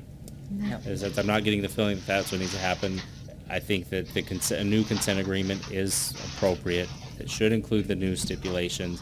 What are we thinking about time frame? Well, and I also like to make, I think we ought to have a letter of concerns in there about the contact with the female blood pressure. That would be part of the findings of fact. That would be added into the new findings of fact of the new I just consent want to make sure it's on the agreement. record, that's all. Correct, because I think that would be part of it, is that we need to add the findings of fact so we can have that. If he ever did act out on his behaviors, we now have that when we would go to a hearing. So if the Dr. Lamont's letter in June was saying 6 to 9 months to finish the treatment, then you'd have some maintenance. So I think, to me, given where we're at now, you want it at least another year, maybe 18 months before, to see where that treatment goes, and it won't be terminated until it comes back to the board. We could even do that. I mean, you guys could work, maybe said, well, that's all I'm thinking, somewhere along that, maybe staff, Val To can have come up with something in there. Ms. Dawn, Ms. Smith, or Ms. Campbell, is there a way to do that, have language to where it would not be terminated until it came back to the board of satisfying completion, or how, I mean? Well, I was mentioning to Ms. Smith that perhaps at the for the maintenance therapy that there could be whatever the equivalent of like a relapse evaluation performed prior to the termination of the consent agreement. Ms. Smith's suggestion was that the board table this to Definitely allow will be a stip tabling sheet to be put together. Yeah, I just want to make sure that the staff had enough guidance to work on it while it's tabled. I do need guidance about his work environment, because currently it is 1 telephone call to a patient a month. Yeah, I agree with you on that. I think it's Didn't out I by hear you say himself in that a he hole. had, But that the- the supervisor actually went out and physically checked Mhm. with It's not a requirement, though. Well, I know, but maybe that's when we can put on. Maybe we so add maybe that we as make a requirement. That's the thing. Do we want him to not work at the job he's been working at for 7 years successfully? Then start all over? Then we need to have Maybe more. a percentage, instead of one telephone call, think it maybe a needs to be- percentage of the number of. 10% of It- visits. It is not uncommon in home care for people to have required supervisory visits by RNs. I mean, I would recommend an on-site visit. Yeah, and a certain percentage of the number of people that he sees. So I agree. Well, it sounds if he like some of sees- that's already being done, let's just make it formal. It's a phone call quarterly. No. I don't Just think no, that's it's enough. No, it's monthly. Monthly. Monthly, one phone call. I don't think that is enough. One phone call a month. is But I'm what's saying gonna he's happen. already, apparently they're getting the on-site, the person's coming out physically, so let's just codify. Oh, they are, they are. Because, yeah. physically Even though there. it's not ordered. It's not ordered, but we could just We put it could in there order to it. make sure. And then, Okay. would the board consider no contact with females? Yes, I think so. But if you're going into people's home, how do you, I mean, that's gonna be a tough call. What are you gonna tell, your wife can't be here for any of the visits? Like, Yeah, I got a problem. That's Well, somebody- an easy fix would neighbors just there. be no care to females, period, not female patients. I think to no care to females would be appropriate, and I think you understand that that's not acceptable anymore. I mean, I think that the message has been delivered. I'm just trying to think in my head, if the neighbor walks over, is he now in non-compliant? You know, it's like, Yeah, we don't want to make can't this shut so out hard half for the you that you can't population succeed. from We want you to contact. succeed. All right, so I make a motion to table. Second. so we have a motion by Ms. Busby, second by Ms. Bergen. Is there any further discussion? All in favor? Aye. Any opposed? Motion carries. So we'll table this, give you guys a chance to work on it. You can bring it back today or tomorrow, whenever we can come to some sort of resolution. But we do want resolution before the end of tomorrow's meeting. Okay. I think we can do that. Let me try and get these last ones and then we'll get to that. I know. Thank We you. still got 3 more lawyers that have been waiting. Thank you very much. Thank you. Let's go to agenda item 651, Adida Roxanne Flag. 6B1. Where are we going? 6B. B as in Victor. Oh, That helps me. 6B. yeah, I did it wrong too. Next one on the agenda. Oh, depending on how I read it. All right. I was gonna say follow the agenda. For the moment. Okay. Are there any updates on this case? Yes. Adida has completed an evaluation. However, the evaluation was completed without, we weren't informed where she was going, so the evaluator doesn't have the records. We don't have a report yet. But she has completed the evaluation, so my suggestion is that we get the evaluation, we'll send records, and there'll probably be an addendum. But it's not complete till we get the evaluation. We then provide the information to the evaluator. Normally we do, but Yeah, we didn't get a release of information back. and But so do we since- have one now that we could do that? Well, we can get one by today, right? Sure. Yeah. Okay. So they would have the information you normally send? They will have it. And they Okay, could great. just do an addendum to, if they change their, Right. So the option Right. really doesn't change because it's not complete yet because we don't have a report. okay. Oh. Can I have you just state your names for the record? Yes, good morning, Mr. President, members of the board. My name is Frank Mead, counsel for Ms. Flagg, who's present at the table to my left. All right, and did either you or your client wish to address the board today? Not address the board, but we are available for questions to the extent there are any. All right, I'll open this case up for board member discussion.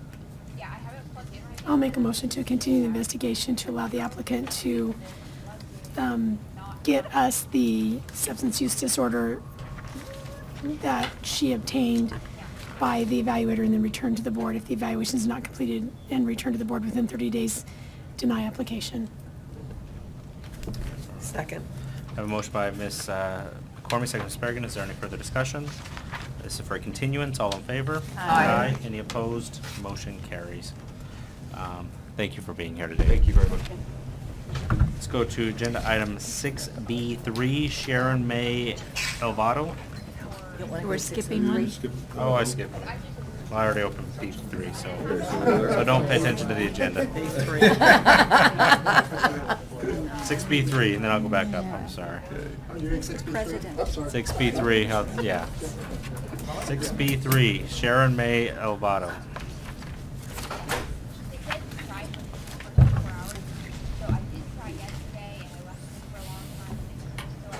Are there any updates on this case? There are no updates. Can I have you please state your name for the record? Yes. Good morning, Lawton County, on behalf of Sharon May Oliveto. And did you wish to address the board or be available for questions today? Yes. Time is now yours. Okay. I had a chance to talk to board staff. So my understanding that it'd be appropriate, at least for the board to consider continuing the investigation. So my client through me can get the additional information to Mr. Olson. Thank you. Go ahead and open this case up for board member discussion.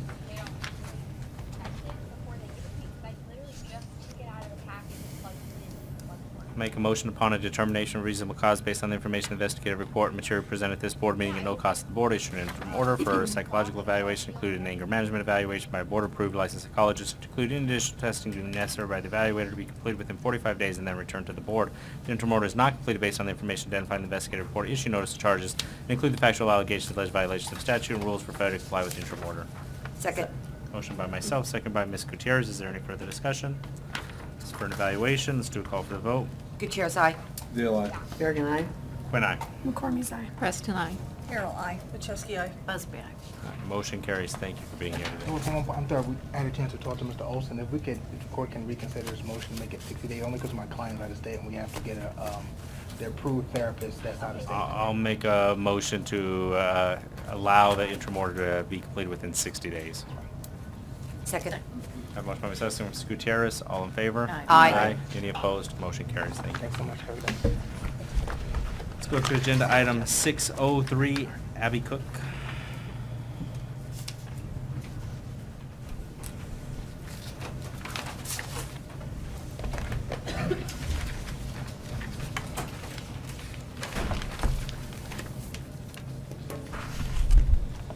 Are there any updates on this case? There are no updates, Mr. President. May I have you please state your names for the record? Certainly. Cody Hall, attorney for Abby Cook. Abby Cook. Welcome. Would either you or your client wish to address the board or be available for questions today? I'll make a brief statement and then my client will be available for questions. Okay. Well, go ahead. Thank you. Mr. President, members of the board. From talking with Ms. Harrington, we understand that the recommendation is for either a decree of censure or for probation with the relapse evaluation. Ms. Cook and I do not believe that either one of those responses is actually warranted. We would request a letter of concern today, but I'm primarily here to talk about the fact that I do not think that probation with the relapse evaluation is reasonable or supported by the evidence before the board. Ms. Cook has not had any substance abuse issues that have negatively impacted her work as an RN. None of the evidence that has been presented to the board through its investigation supports a finding that her judgment has been impaired or that her nursing practice has been detrimentally affected by the two isolated incidents that came to light during the board's investigation of the underlying complaint. Ms. Cook candidly admits that she has an alcohol problem, but she has been sober for the last 6 years, except for one slight relapse when she moved back to Arizona in February of 2012. In that incident, she reported it to her primary care physician that she, in fact, had a bit of a relapse when she moved back to Arizona. But that relapse didn't last long. When she went to the physician, then 2 weeks later, she had already resumed her road to recovery. She indicated that she was no longer drinking alcohol again. The separate incident in Idaho that came to light during the board's investigation of the underlying complaint also was an isolated incident. It was, even in that report, there was no indication that anyone had a concern that Ms. Cook had a substance abuse issue or that she was diverting medications. Ms. Cook is very dedicated to continuing her recovery. She attends meetings regularly to assist her to remain sober. Her current employer is very well aware of Ms. Cook's history. I believe her employer has submitted a letter to the board that indicated that Ms. Cook is a very well-respected member of the nursing team, the therapy team, and the administrative team. Her current employer has no concerns about any substance abuse issues, no concerns about her abilities as a nurse. As I said when I opened, I think the appropriate response to the underlying complaint here is to issue a letter of concern to Ms. Cook, with the understanding that the other options are, of course, the decree of censure and the probation with the relapse evaluation. If the board does wish to move forward with the probation, I would ask on Ms. Cook's behalf that one of the standard terms, I understand, is that you have direct supervision by an RN. She works in home health in the Verde Valley area. And as a practical matter, on-site or direct supervision by an RN is simply not possible, so I request that if the board does move forward with that option, that it entertain making some type of accommodation for her, particularly in light of the fact that her current employer is very pleased with her performance and thinks she is providing a great service to all of the patients of that particular employer. Ms. Cook is here to answer any questions that any of you may have. Thank you. We'll open this case up for board member discussion. I was a little concerned about fact number 2, and I don't know what the actual practice is out in the community for nurses having that access to those prescriptions. No. No, I think she admitted that that wasn't the practice. Is that not correct? That was not the Refilling the practice. prescriptions. That's not the, maybe we should ask her. Did you say that it's not necessarily the practice to use pre-filled prescriptions to refill prescriptions for patients? When I worked for the hospice, they gave the nurses assigned blank prescriptions for on-call, after hour, like weekend. So I guess it was their practice, but you know, I had a very poor judgment and used them for refilling prescriptions because of time constraints and pressure from management for productivity, and I acknowledge that was wrong. No, I heard Windows 10 will root. So no, I would say it's not a common practice. I mean, and I understand that now, but it was a little confusing that they gave us prescriptions. Do you know how many times that was? I do not recall. Just, yeah, if you could look into it, because I really don't want to have to go and take prescriptions this summer, then I have to do that with my laptop anyway. So I understand you're feeling like the proposed motions are harsh, but one of the things we look for is patterns, and there's several things here that are patterns that are concerning to me. And so they're different things that are patterns of judgment that put public at risk. And so for that reason, I was leaning more toward a decree. I didn't feel like necessarily it needed to be probation, but I was worried about patterns. And so for that reason, I was leaning toward a decree. I'm not sure about my fellow board members. I have here, I was leaning toward a decree, and I put down, I hope she doesn't disappoint me. Yeah. So I'll make a motion based upon the information in the investigative report, offer a consent agreement for a decree of censure. If not signed within 30 days, issue notice of charges. Second. So we have a motion by Ms. McCormick, second by Ms. Harrell. Is there any further discussion? I actually had in my notes to go with the probation because there were so many things that concerned me. I was on the fence, but when I weighed all the issues, I had probation down. But, we have a motion for a decree. Let's do a call for the vote. Gutierrez, aye. Dale, aye. Bergen, no. Quinn, no. McCormick's aye. Preston, no. Carol, aye. Maczewski, aye. Busby, aye. All right, so motion carries. We'll go ahead and offer a consent agreement for a decree of censure. Thank you for being here today. Good luck. And don't disappoint me. Okay. Mr. McDonald, are we to where we could take care of your tabled case? There's two tabled cases. Mr. Conlon is seated tonight. All right. We have, I promise not to do any of the talking. Get him up here then. all right. So which one of your clients would you like to go first? Mr. Ponwick, come on down. Well, can I have a motion to untable agenda items 6 and 4? So moved. Vincent G. Ponwick. A motion by Ms. Bergen, second by Ms. Busby. All in favor? Aye. Any opposed? Motion carries. All right. Are there any updates on this case? No updates, Mr. President. All right. And Ms. McDonald, did you wish to address the board this time? Mr. President, members of the board, I'm Kelly McDonald. I represent Vincent Conlon, who's seated to my left. And what I would like to do is simply introduce Mr. Ponwith for an opportunity to explain what he's accomplished in the last 6 months by saying this. 3 years ago, he had a really serious and over a period of time lapse in judgment, to say the least. Not quite 3 years ago, I assisted him in answering the investigative questionnaire, and what I said was that he was in an intensive outpatient program. About 1.5 years ago, he had a DUI. It's not an extreme, it was a misdemeanor charge, but he had a DUI. And I bring that up as a way of introducing him for this reason.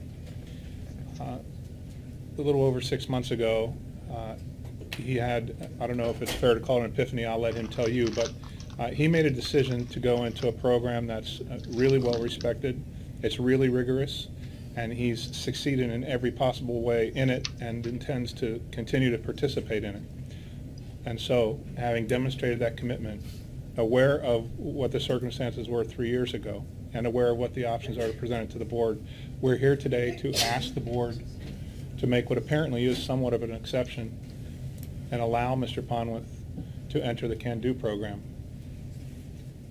With that, he's available to answer your questions, but I'd like you to hear a little bit, and just a little bit, of what he's accomplished and the recognition he's gotten just in the last few days. He graduated from the program, the inpatient 6-month portion of the program, yesterday. I'm Vincent Ponwith. Yes, I entered the Salvation Army program on March 16th, and last night was my completion date of that program, and I graduated after 6 months, and today's 186 days of sobriety for me, and it's incredible how much my life has changed in the past 6 months. All aspects of my life with my children, my life. I went through a divorce during this period of time, and I've had a problem with alcohol throughout life, back to college days. And it took a lot of years for me to finally overcome this. And you know, I know 6 months of time isn't an overcoming it; it's a baby step towards it. But last night I did receive an award for it. It's called their Camel Award at the Salvation Army, and it's something they give out about once every year, every other year, and it's for outstanding leadership and showing outstanding qualities and skills in recovery. And I was very honored to receive that last night. I tried to get into the Can Do program when all this occurred, and I guess I didn't meet the qualifications to get into Can Do at that time, and that's when I seeked counsel with Kelly. I don't condone what I did in that 3 years ago, but I'm asking if you graciously would allow me to get acceptance into the Can Do program, and I have every confidence in myself that I'll be an excellent candidate for it, and I have ambitions for possibly continuing my career in the nursing field. I have my bachelor's from ASU, and I would like to go on and get my master's. And I don't want any of past problems to preclude me from any advancements in nursing. Can I interrupt you just quickly, as I know we're pressed for time? What I would like you to explain in very brief, because we are pressed for time, is this. What are your plans for going forward? I know what they are, but I'd like the board to know what they are, because right now all they have is a letter from the assistant manager. The 6 months there is what they call the phase 1, and now I've entered into a phase 2 of the program, which means that I'm going to continue staying at the Salvation Army, which requires continued a breathalyzer test every time you come in and out of the facility. Continued random drug tests, continued one-on-one addiction counseling, continued classes, requirements of 12-step meeting attendance. And after a period of like the next month, they allow me to start seeking employment, and I can continue staying there on a live-in workout type basis. And I think that that'd be great for me as far as being around other people that are in early recovery and continuing my sobriety, and just being in touch with the staff and counselors there to help me along this process. Thank you for your time and indulging that. The point of all that is the Can Do program, as I understand it, is designed to enable people who acknowledge that they have an addiction to participate in something that won't necessarily still or impede their ability to continue in employment and contribute, and Mr. Ponwith has contributed in nursing prior to all these events that happened tremendously and has a record to support that. But to humble themselves, essentially, to participate in all aspects of the Can Do program, having acknowledged that they have an issue. And he's done that, and he continues to do it going forward, even having graduated. So if there's an individual who may meet whatever anyone's thought is about an exception and allowing him to participate in Can Do, I think he's him. Thank you. We'll go ahead and open this case up for board member discussion.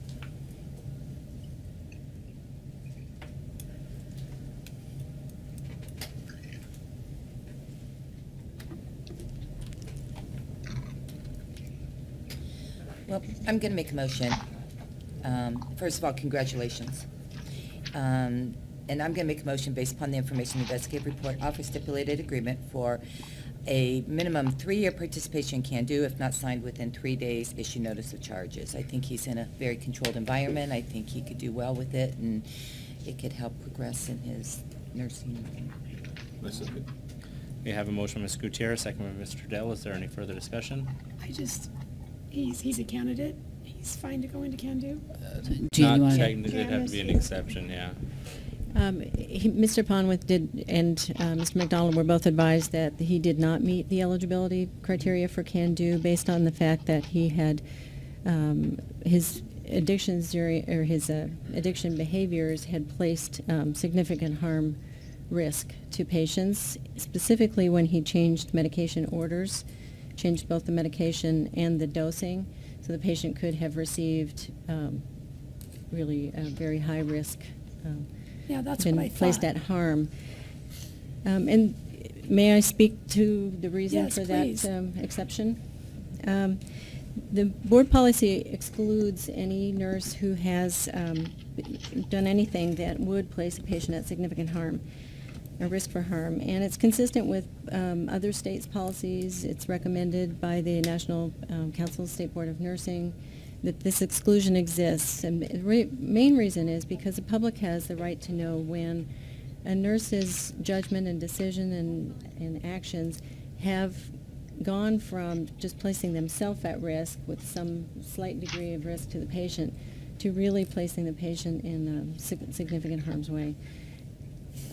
Nurses usually protect their patients at all costs, and even during times of addiction behaviors such as diversion of narcotics, they usually still protect their patients and make sure that the patients get the doses that are needed, and that their pain relief comes before the nurse's diversion need.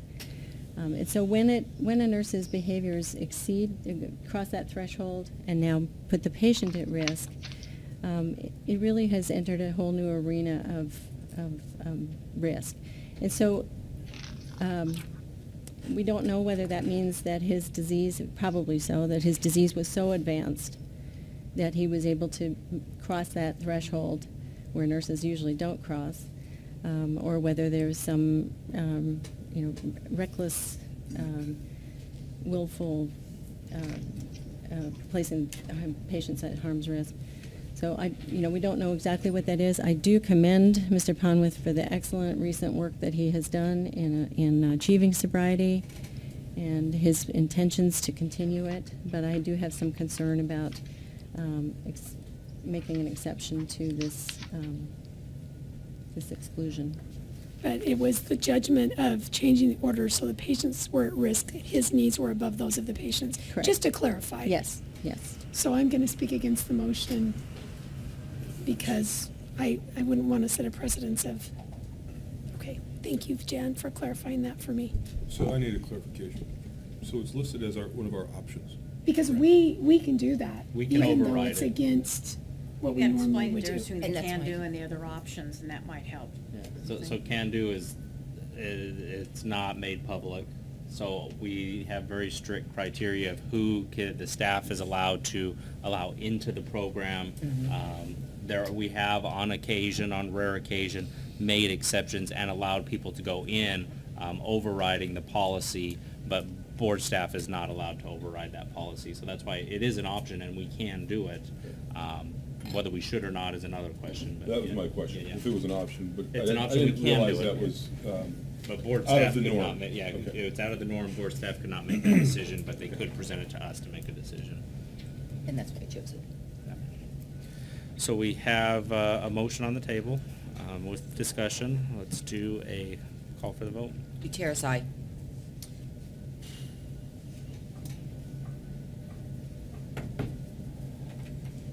Dale, aye. Bergen, no. Quinn, no. McCormick's no. Preston, no. Carol, I. Macheski, no.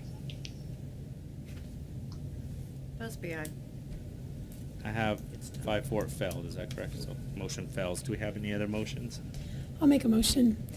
Based upon the information investigative report, offer a consent agreement for a stayed revocation suspension not to exceed 12 months pending the completion of the Salvation Army Adult Rehabilitation Center's alcohol and drug rehabilitation program, followed by a 24-month stayed revocation probation, and to include the attached stipulations. If not signed within 30 days, issue notice of charges. Second. So we have a motion by Ms. McCormick, second by Ms. Preston. Is there any further discussion? Mr. President, can I just clarify? So what he completed, he graduated from last night, where would that leave the Salvation Army? That's the first phase he's graduated from last night. So would that meet the requirements of the State suspension. suspension? Revocation. That was my question. Ms. Smith, Ms. Stahn? He completed it, met the requirements. So Well- he just, the question is, if you just graduated, From does phase that one. meet the That first was- From phase one. requirement That of was phase phase one. That was one? phase one. The stayed revocation suspension of 12 months pending completion of the rehab, Yes, that's what it says. would that meet that criteria? Or is it for the, I think we would have to better understand what phase one means for different programs called different, but if that is the It acute did. treatment, then probably so. gotcha. Yeah. But if it's phase one, there must possibly be a Well, phase two. there's a Well, that's what we said, that there is going into But phase two. board staff, I think if we went with this option, board staff would be able to figure that out and be able to Right. say that's been completed and just skip on over to the next one. So we're looking Yeah, for 'cause the there's- completion of acute treatment. Yeah. The letter that's included talks about the phases, talking about phases 2 through 4 that can last as long as 1 year. And it sounds like 1 year is the longest it would ever last. And it's outlined in this letter that's included in the board packet.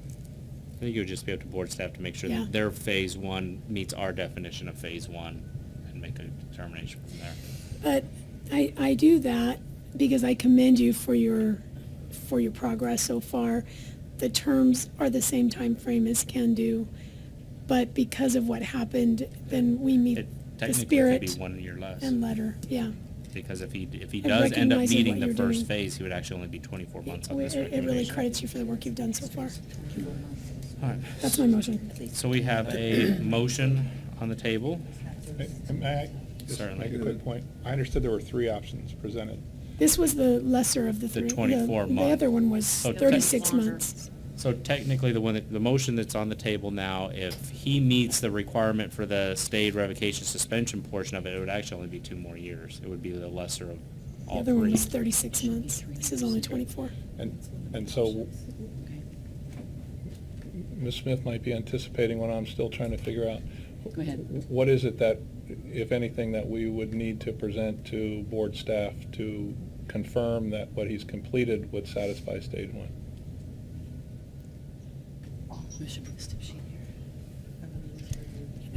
Do we have a stip sheet? Well, I'm just to, because again, I think we should time go ahead constraints, and I think go. we're okay Yeah. with voting because I think Yeah. the staff can figure that out Okay. at Yeah. a later Yeah. time and you guys can discuss that further. So we have a motion on the table. Let's do a call for the vote. Gutierrez, no. Dale, no. Bergen, I. Quinn, aye. McCormick's eye. Preston, aye. Carol, no. Macheski, aye. Busby, aye. All right, motion carries. So we'll go ahead and offer you the consent agreement, and you can talk with board staff about making sure you met that cutoff for the first portion of it. All right, thank you. Good luck. You can chat, yeah. I have one more, sorry. All right. Thank you. Mr. McDonald last one. Yeah. And are we ready to do that one, or do they still need to just? I think that Mr. Parker was uploading a hair analysis. Okay. So we need report. he's right behind you. I moved on table. Second. Okay, we have a motion by Ms. Busby and Ms. Bergen to untable agenda item 6H16, Patrick Dennis Paddock. All in favor? Aye. Any opposed? Motion carries. Agenda item 6H16. Are there any updates on this case? Yes, sir. Last night I received the drug test results that Mr. Paddock voluntarily submitted to.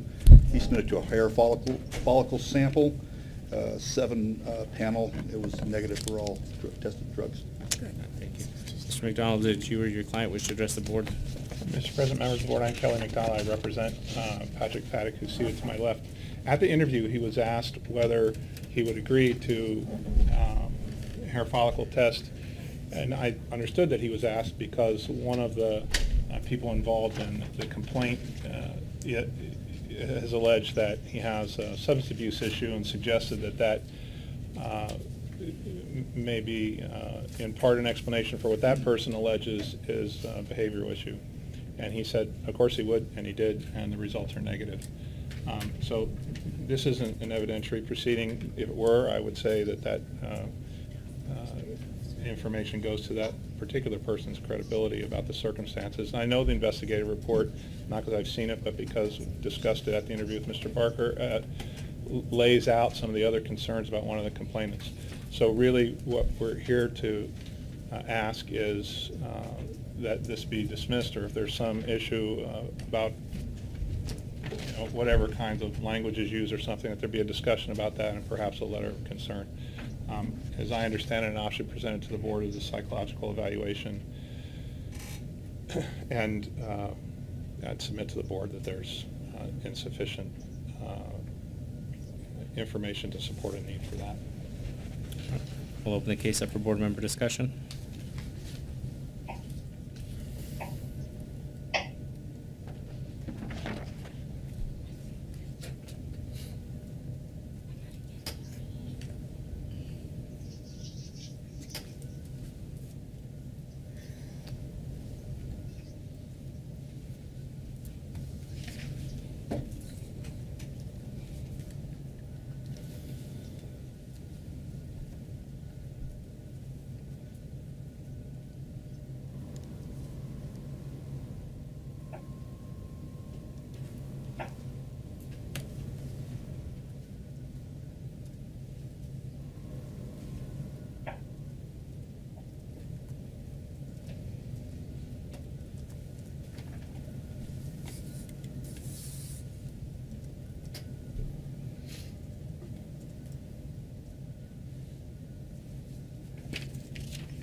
Mr. Barker, you did say that the hair follicle test came back negative, correct? Yes, ma'am. For everything? Yes, ma'am. It was tested for. So it seems like there's a lot of contradicted, whether there was even any threats.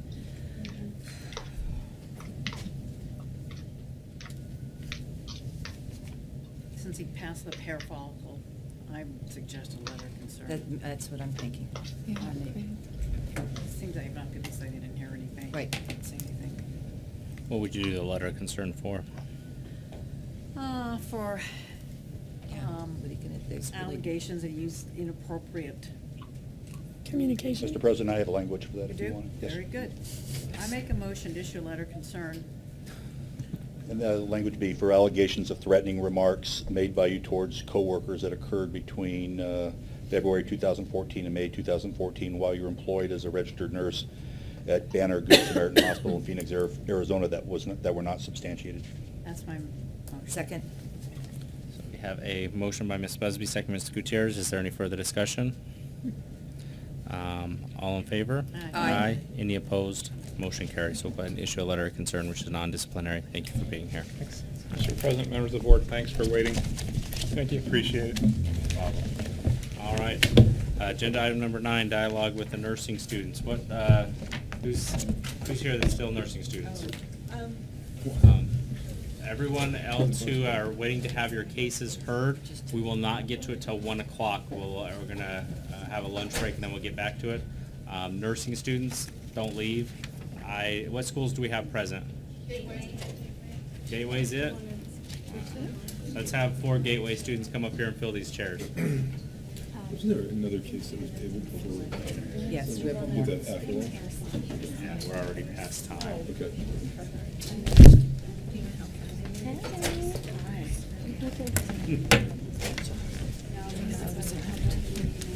Cases that are on the agenda that I skipped. All right, so we usually like to use this time during the board meeting to discuss with students, get your thoughts and insights of what you observed, what you might have learned. If you have any questions, we try to answer them for you. We do have a couple guidelines or rules that we will not talk about a specific case. It is not fair to the nurses or respondents to talk about a specific case without them being present. So if you do have any questions, we usually like to talk about things in generalities. What do you generally do in these situations, or why would you generally do this in that situation, but not talk about a specific nurse or a specific case. So let's start over here on this side. If you can give us your name and let us know how you felt the meeting went today. My name is Chloe, and I think it was a pretty good experience to see like a wide variety of different people that came in, and how, I don't want to say lenient, but you know, everybody's a person. I think it was fair. I think everything was fair with what was ruled out or given the investigations and so forth. Thank you. You guys actually definitely got a wide variety today. Yes. But we do try to be fair. There is a lot of misconception going around that if you ever get reported to the board, you're automatically going to lose your license. That's not the case. Most people, we're understanding. We know people make mistakes. It's how you learn from them and how you continue your practice after those mistakes that we really look at stuff like that to see if you're a harm to the public and whether we should do something against your license. So thank you. What's your name? Hi, my name's Tenacity Kendig, and there are a couple of things that were interesting today. One is that I really get a sense that the board is in the middle of an intense conflict. If you are too strict or too quick to judge someone's behavior, people in a healthcare setting won't be honest about what they do. If you are too lenient, unsafe practitioners continue to practice. And that's got to be incredibly difficult to manage. People are risky, they're doing risky things, they are taking care of really vulnerable people, and you have to acknowledge that. But there's also this problem that if the board is too hard on nurses, they won't necessarily be forthcoming when they make mistakes. So I found it really interesting how that was managed today, and I did find that while there was a clear emphasis on safety, is this person safe? Was this action reasonable? There was also real compassion, and people took the time to hear each case, think about who this person was, think about their history, what's their employment like, what do people think of their behavior, what have they done over time. And altogether, I was really impressed with how humane the whole process is, given how very personal it is and how much comes out on the table in the course of examining what someone has done. Thank you. And I mentioned it when I started the meeting today, but you guys don't realize what went on before a case ever got here.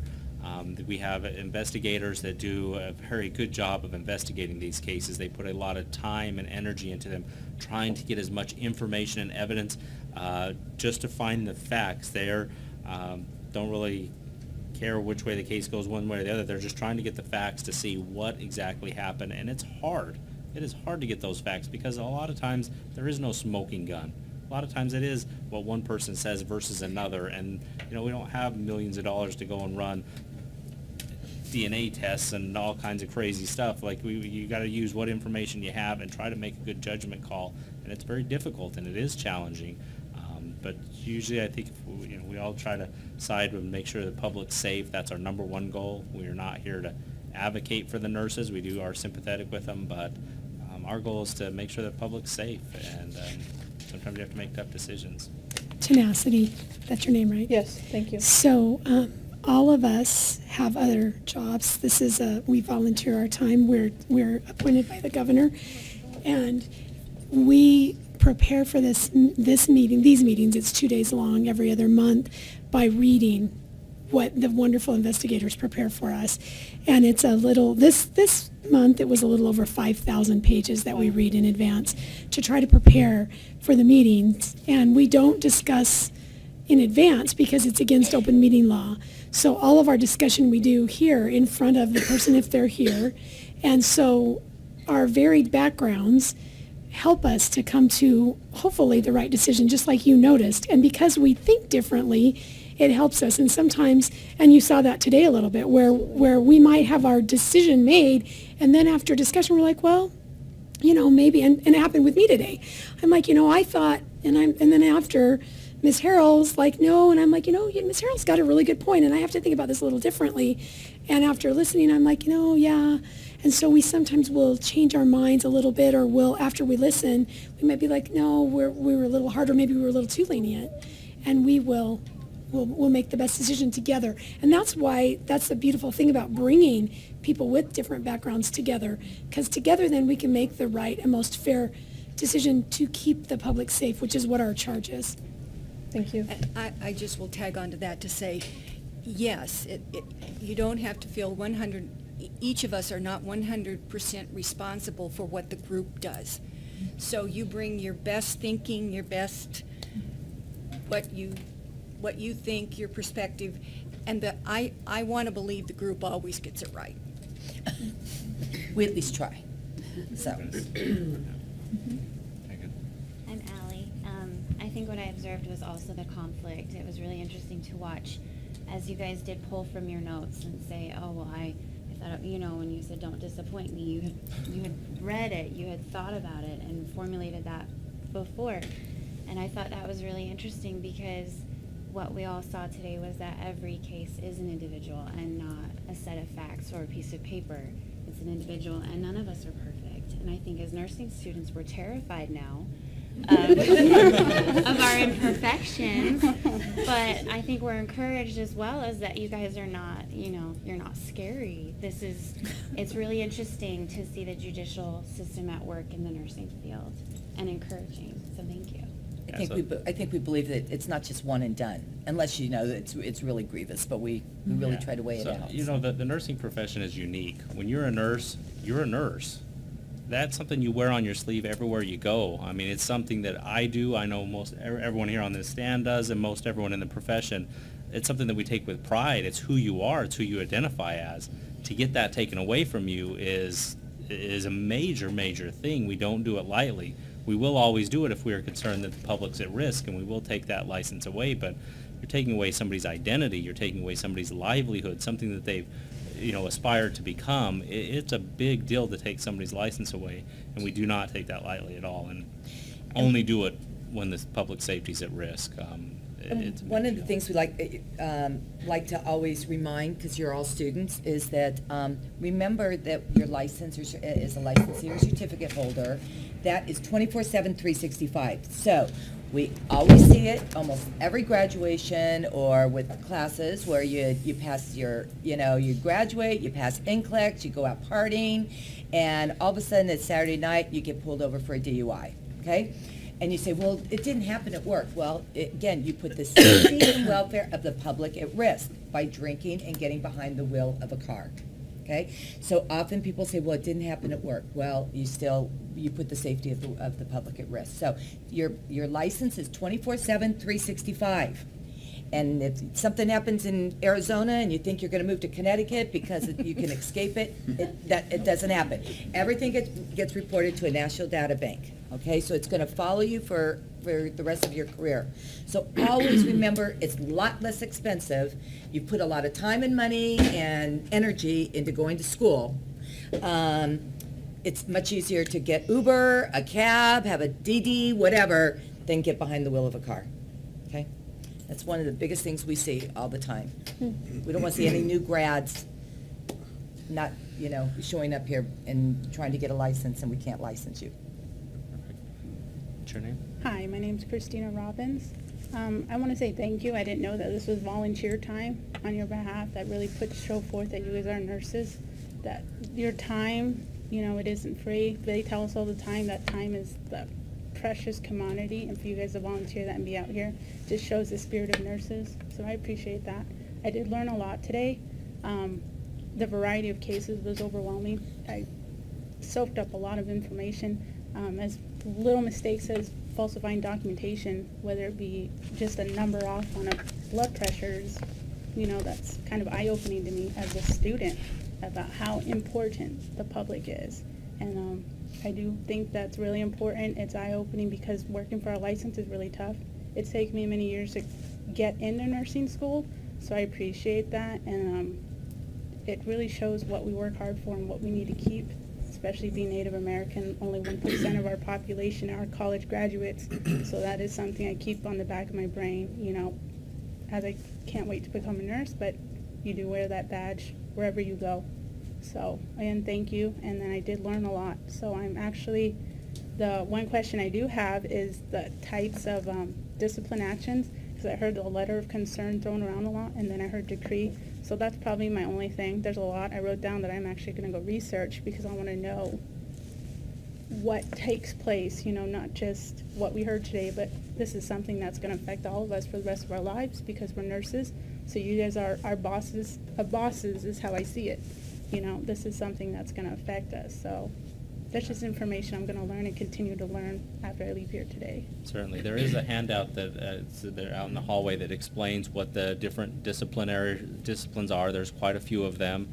But kind of the main one difference, letter of concern, is non-disciplinary. It may be that we see something that causes us a concern. It may not rise to an actual violation of the Nursing Practice Act. So we can only discipline people on what's in the Nursing Practice Act. You have to have a violation of the Nursing Practice Act or we have no authority over you. So it's always important to read through that document. It's on the website and there's a test on it. Become familiar with it. As long as you don't violate that, there's nothing we can do to you. But if you do violate it, if there's some sort of concern in your practice, we'll issue a letter of concern. It's non-disciplinary. It will go in your record here. It won't go on the website. People can get a hold of it, but they have to go through multiple steps. It's kind of a little bit tough, but it isn't impossible.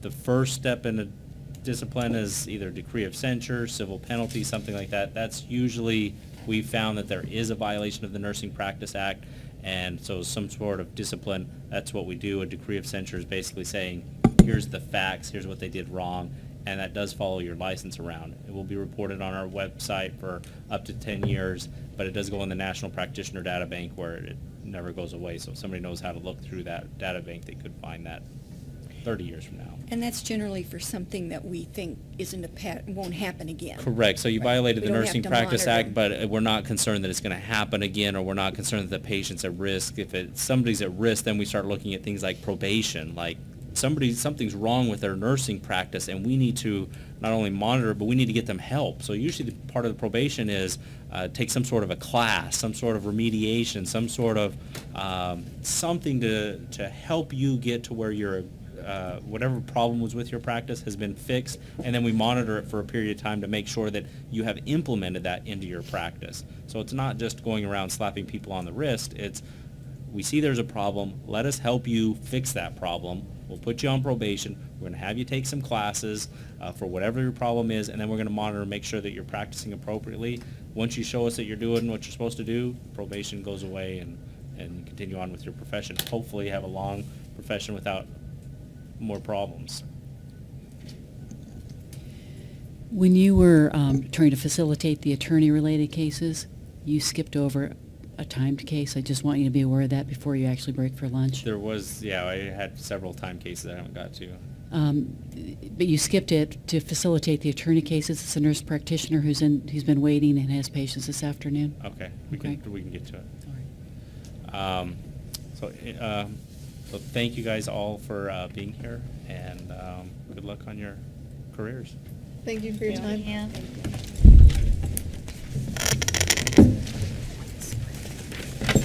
It's 6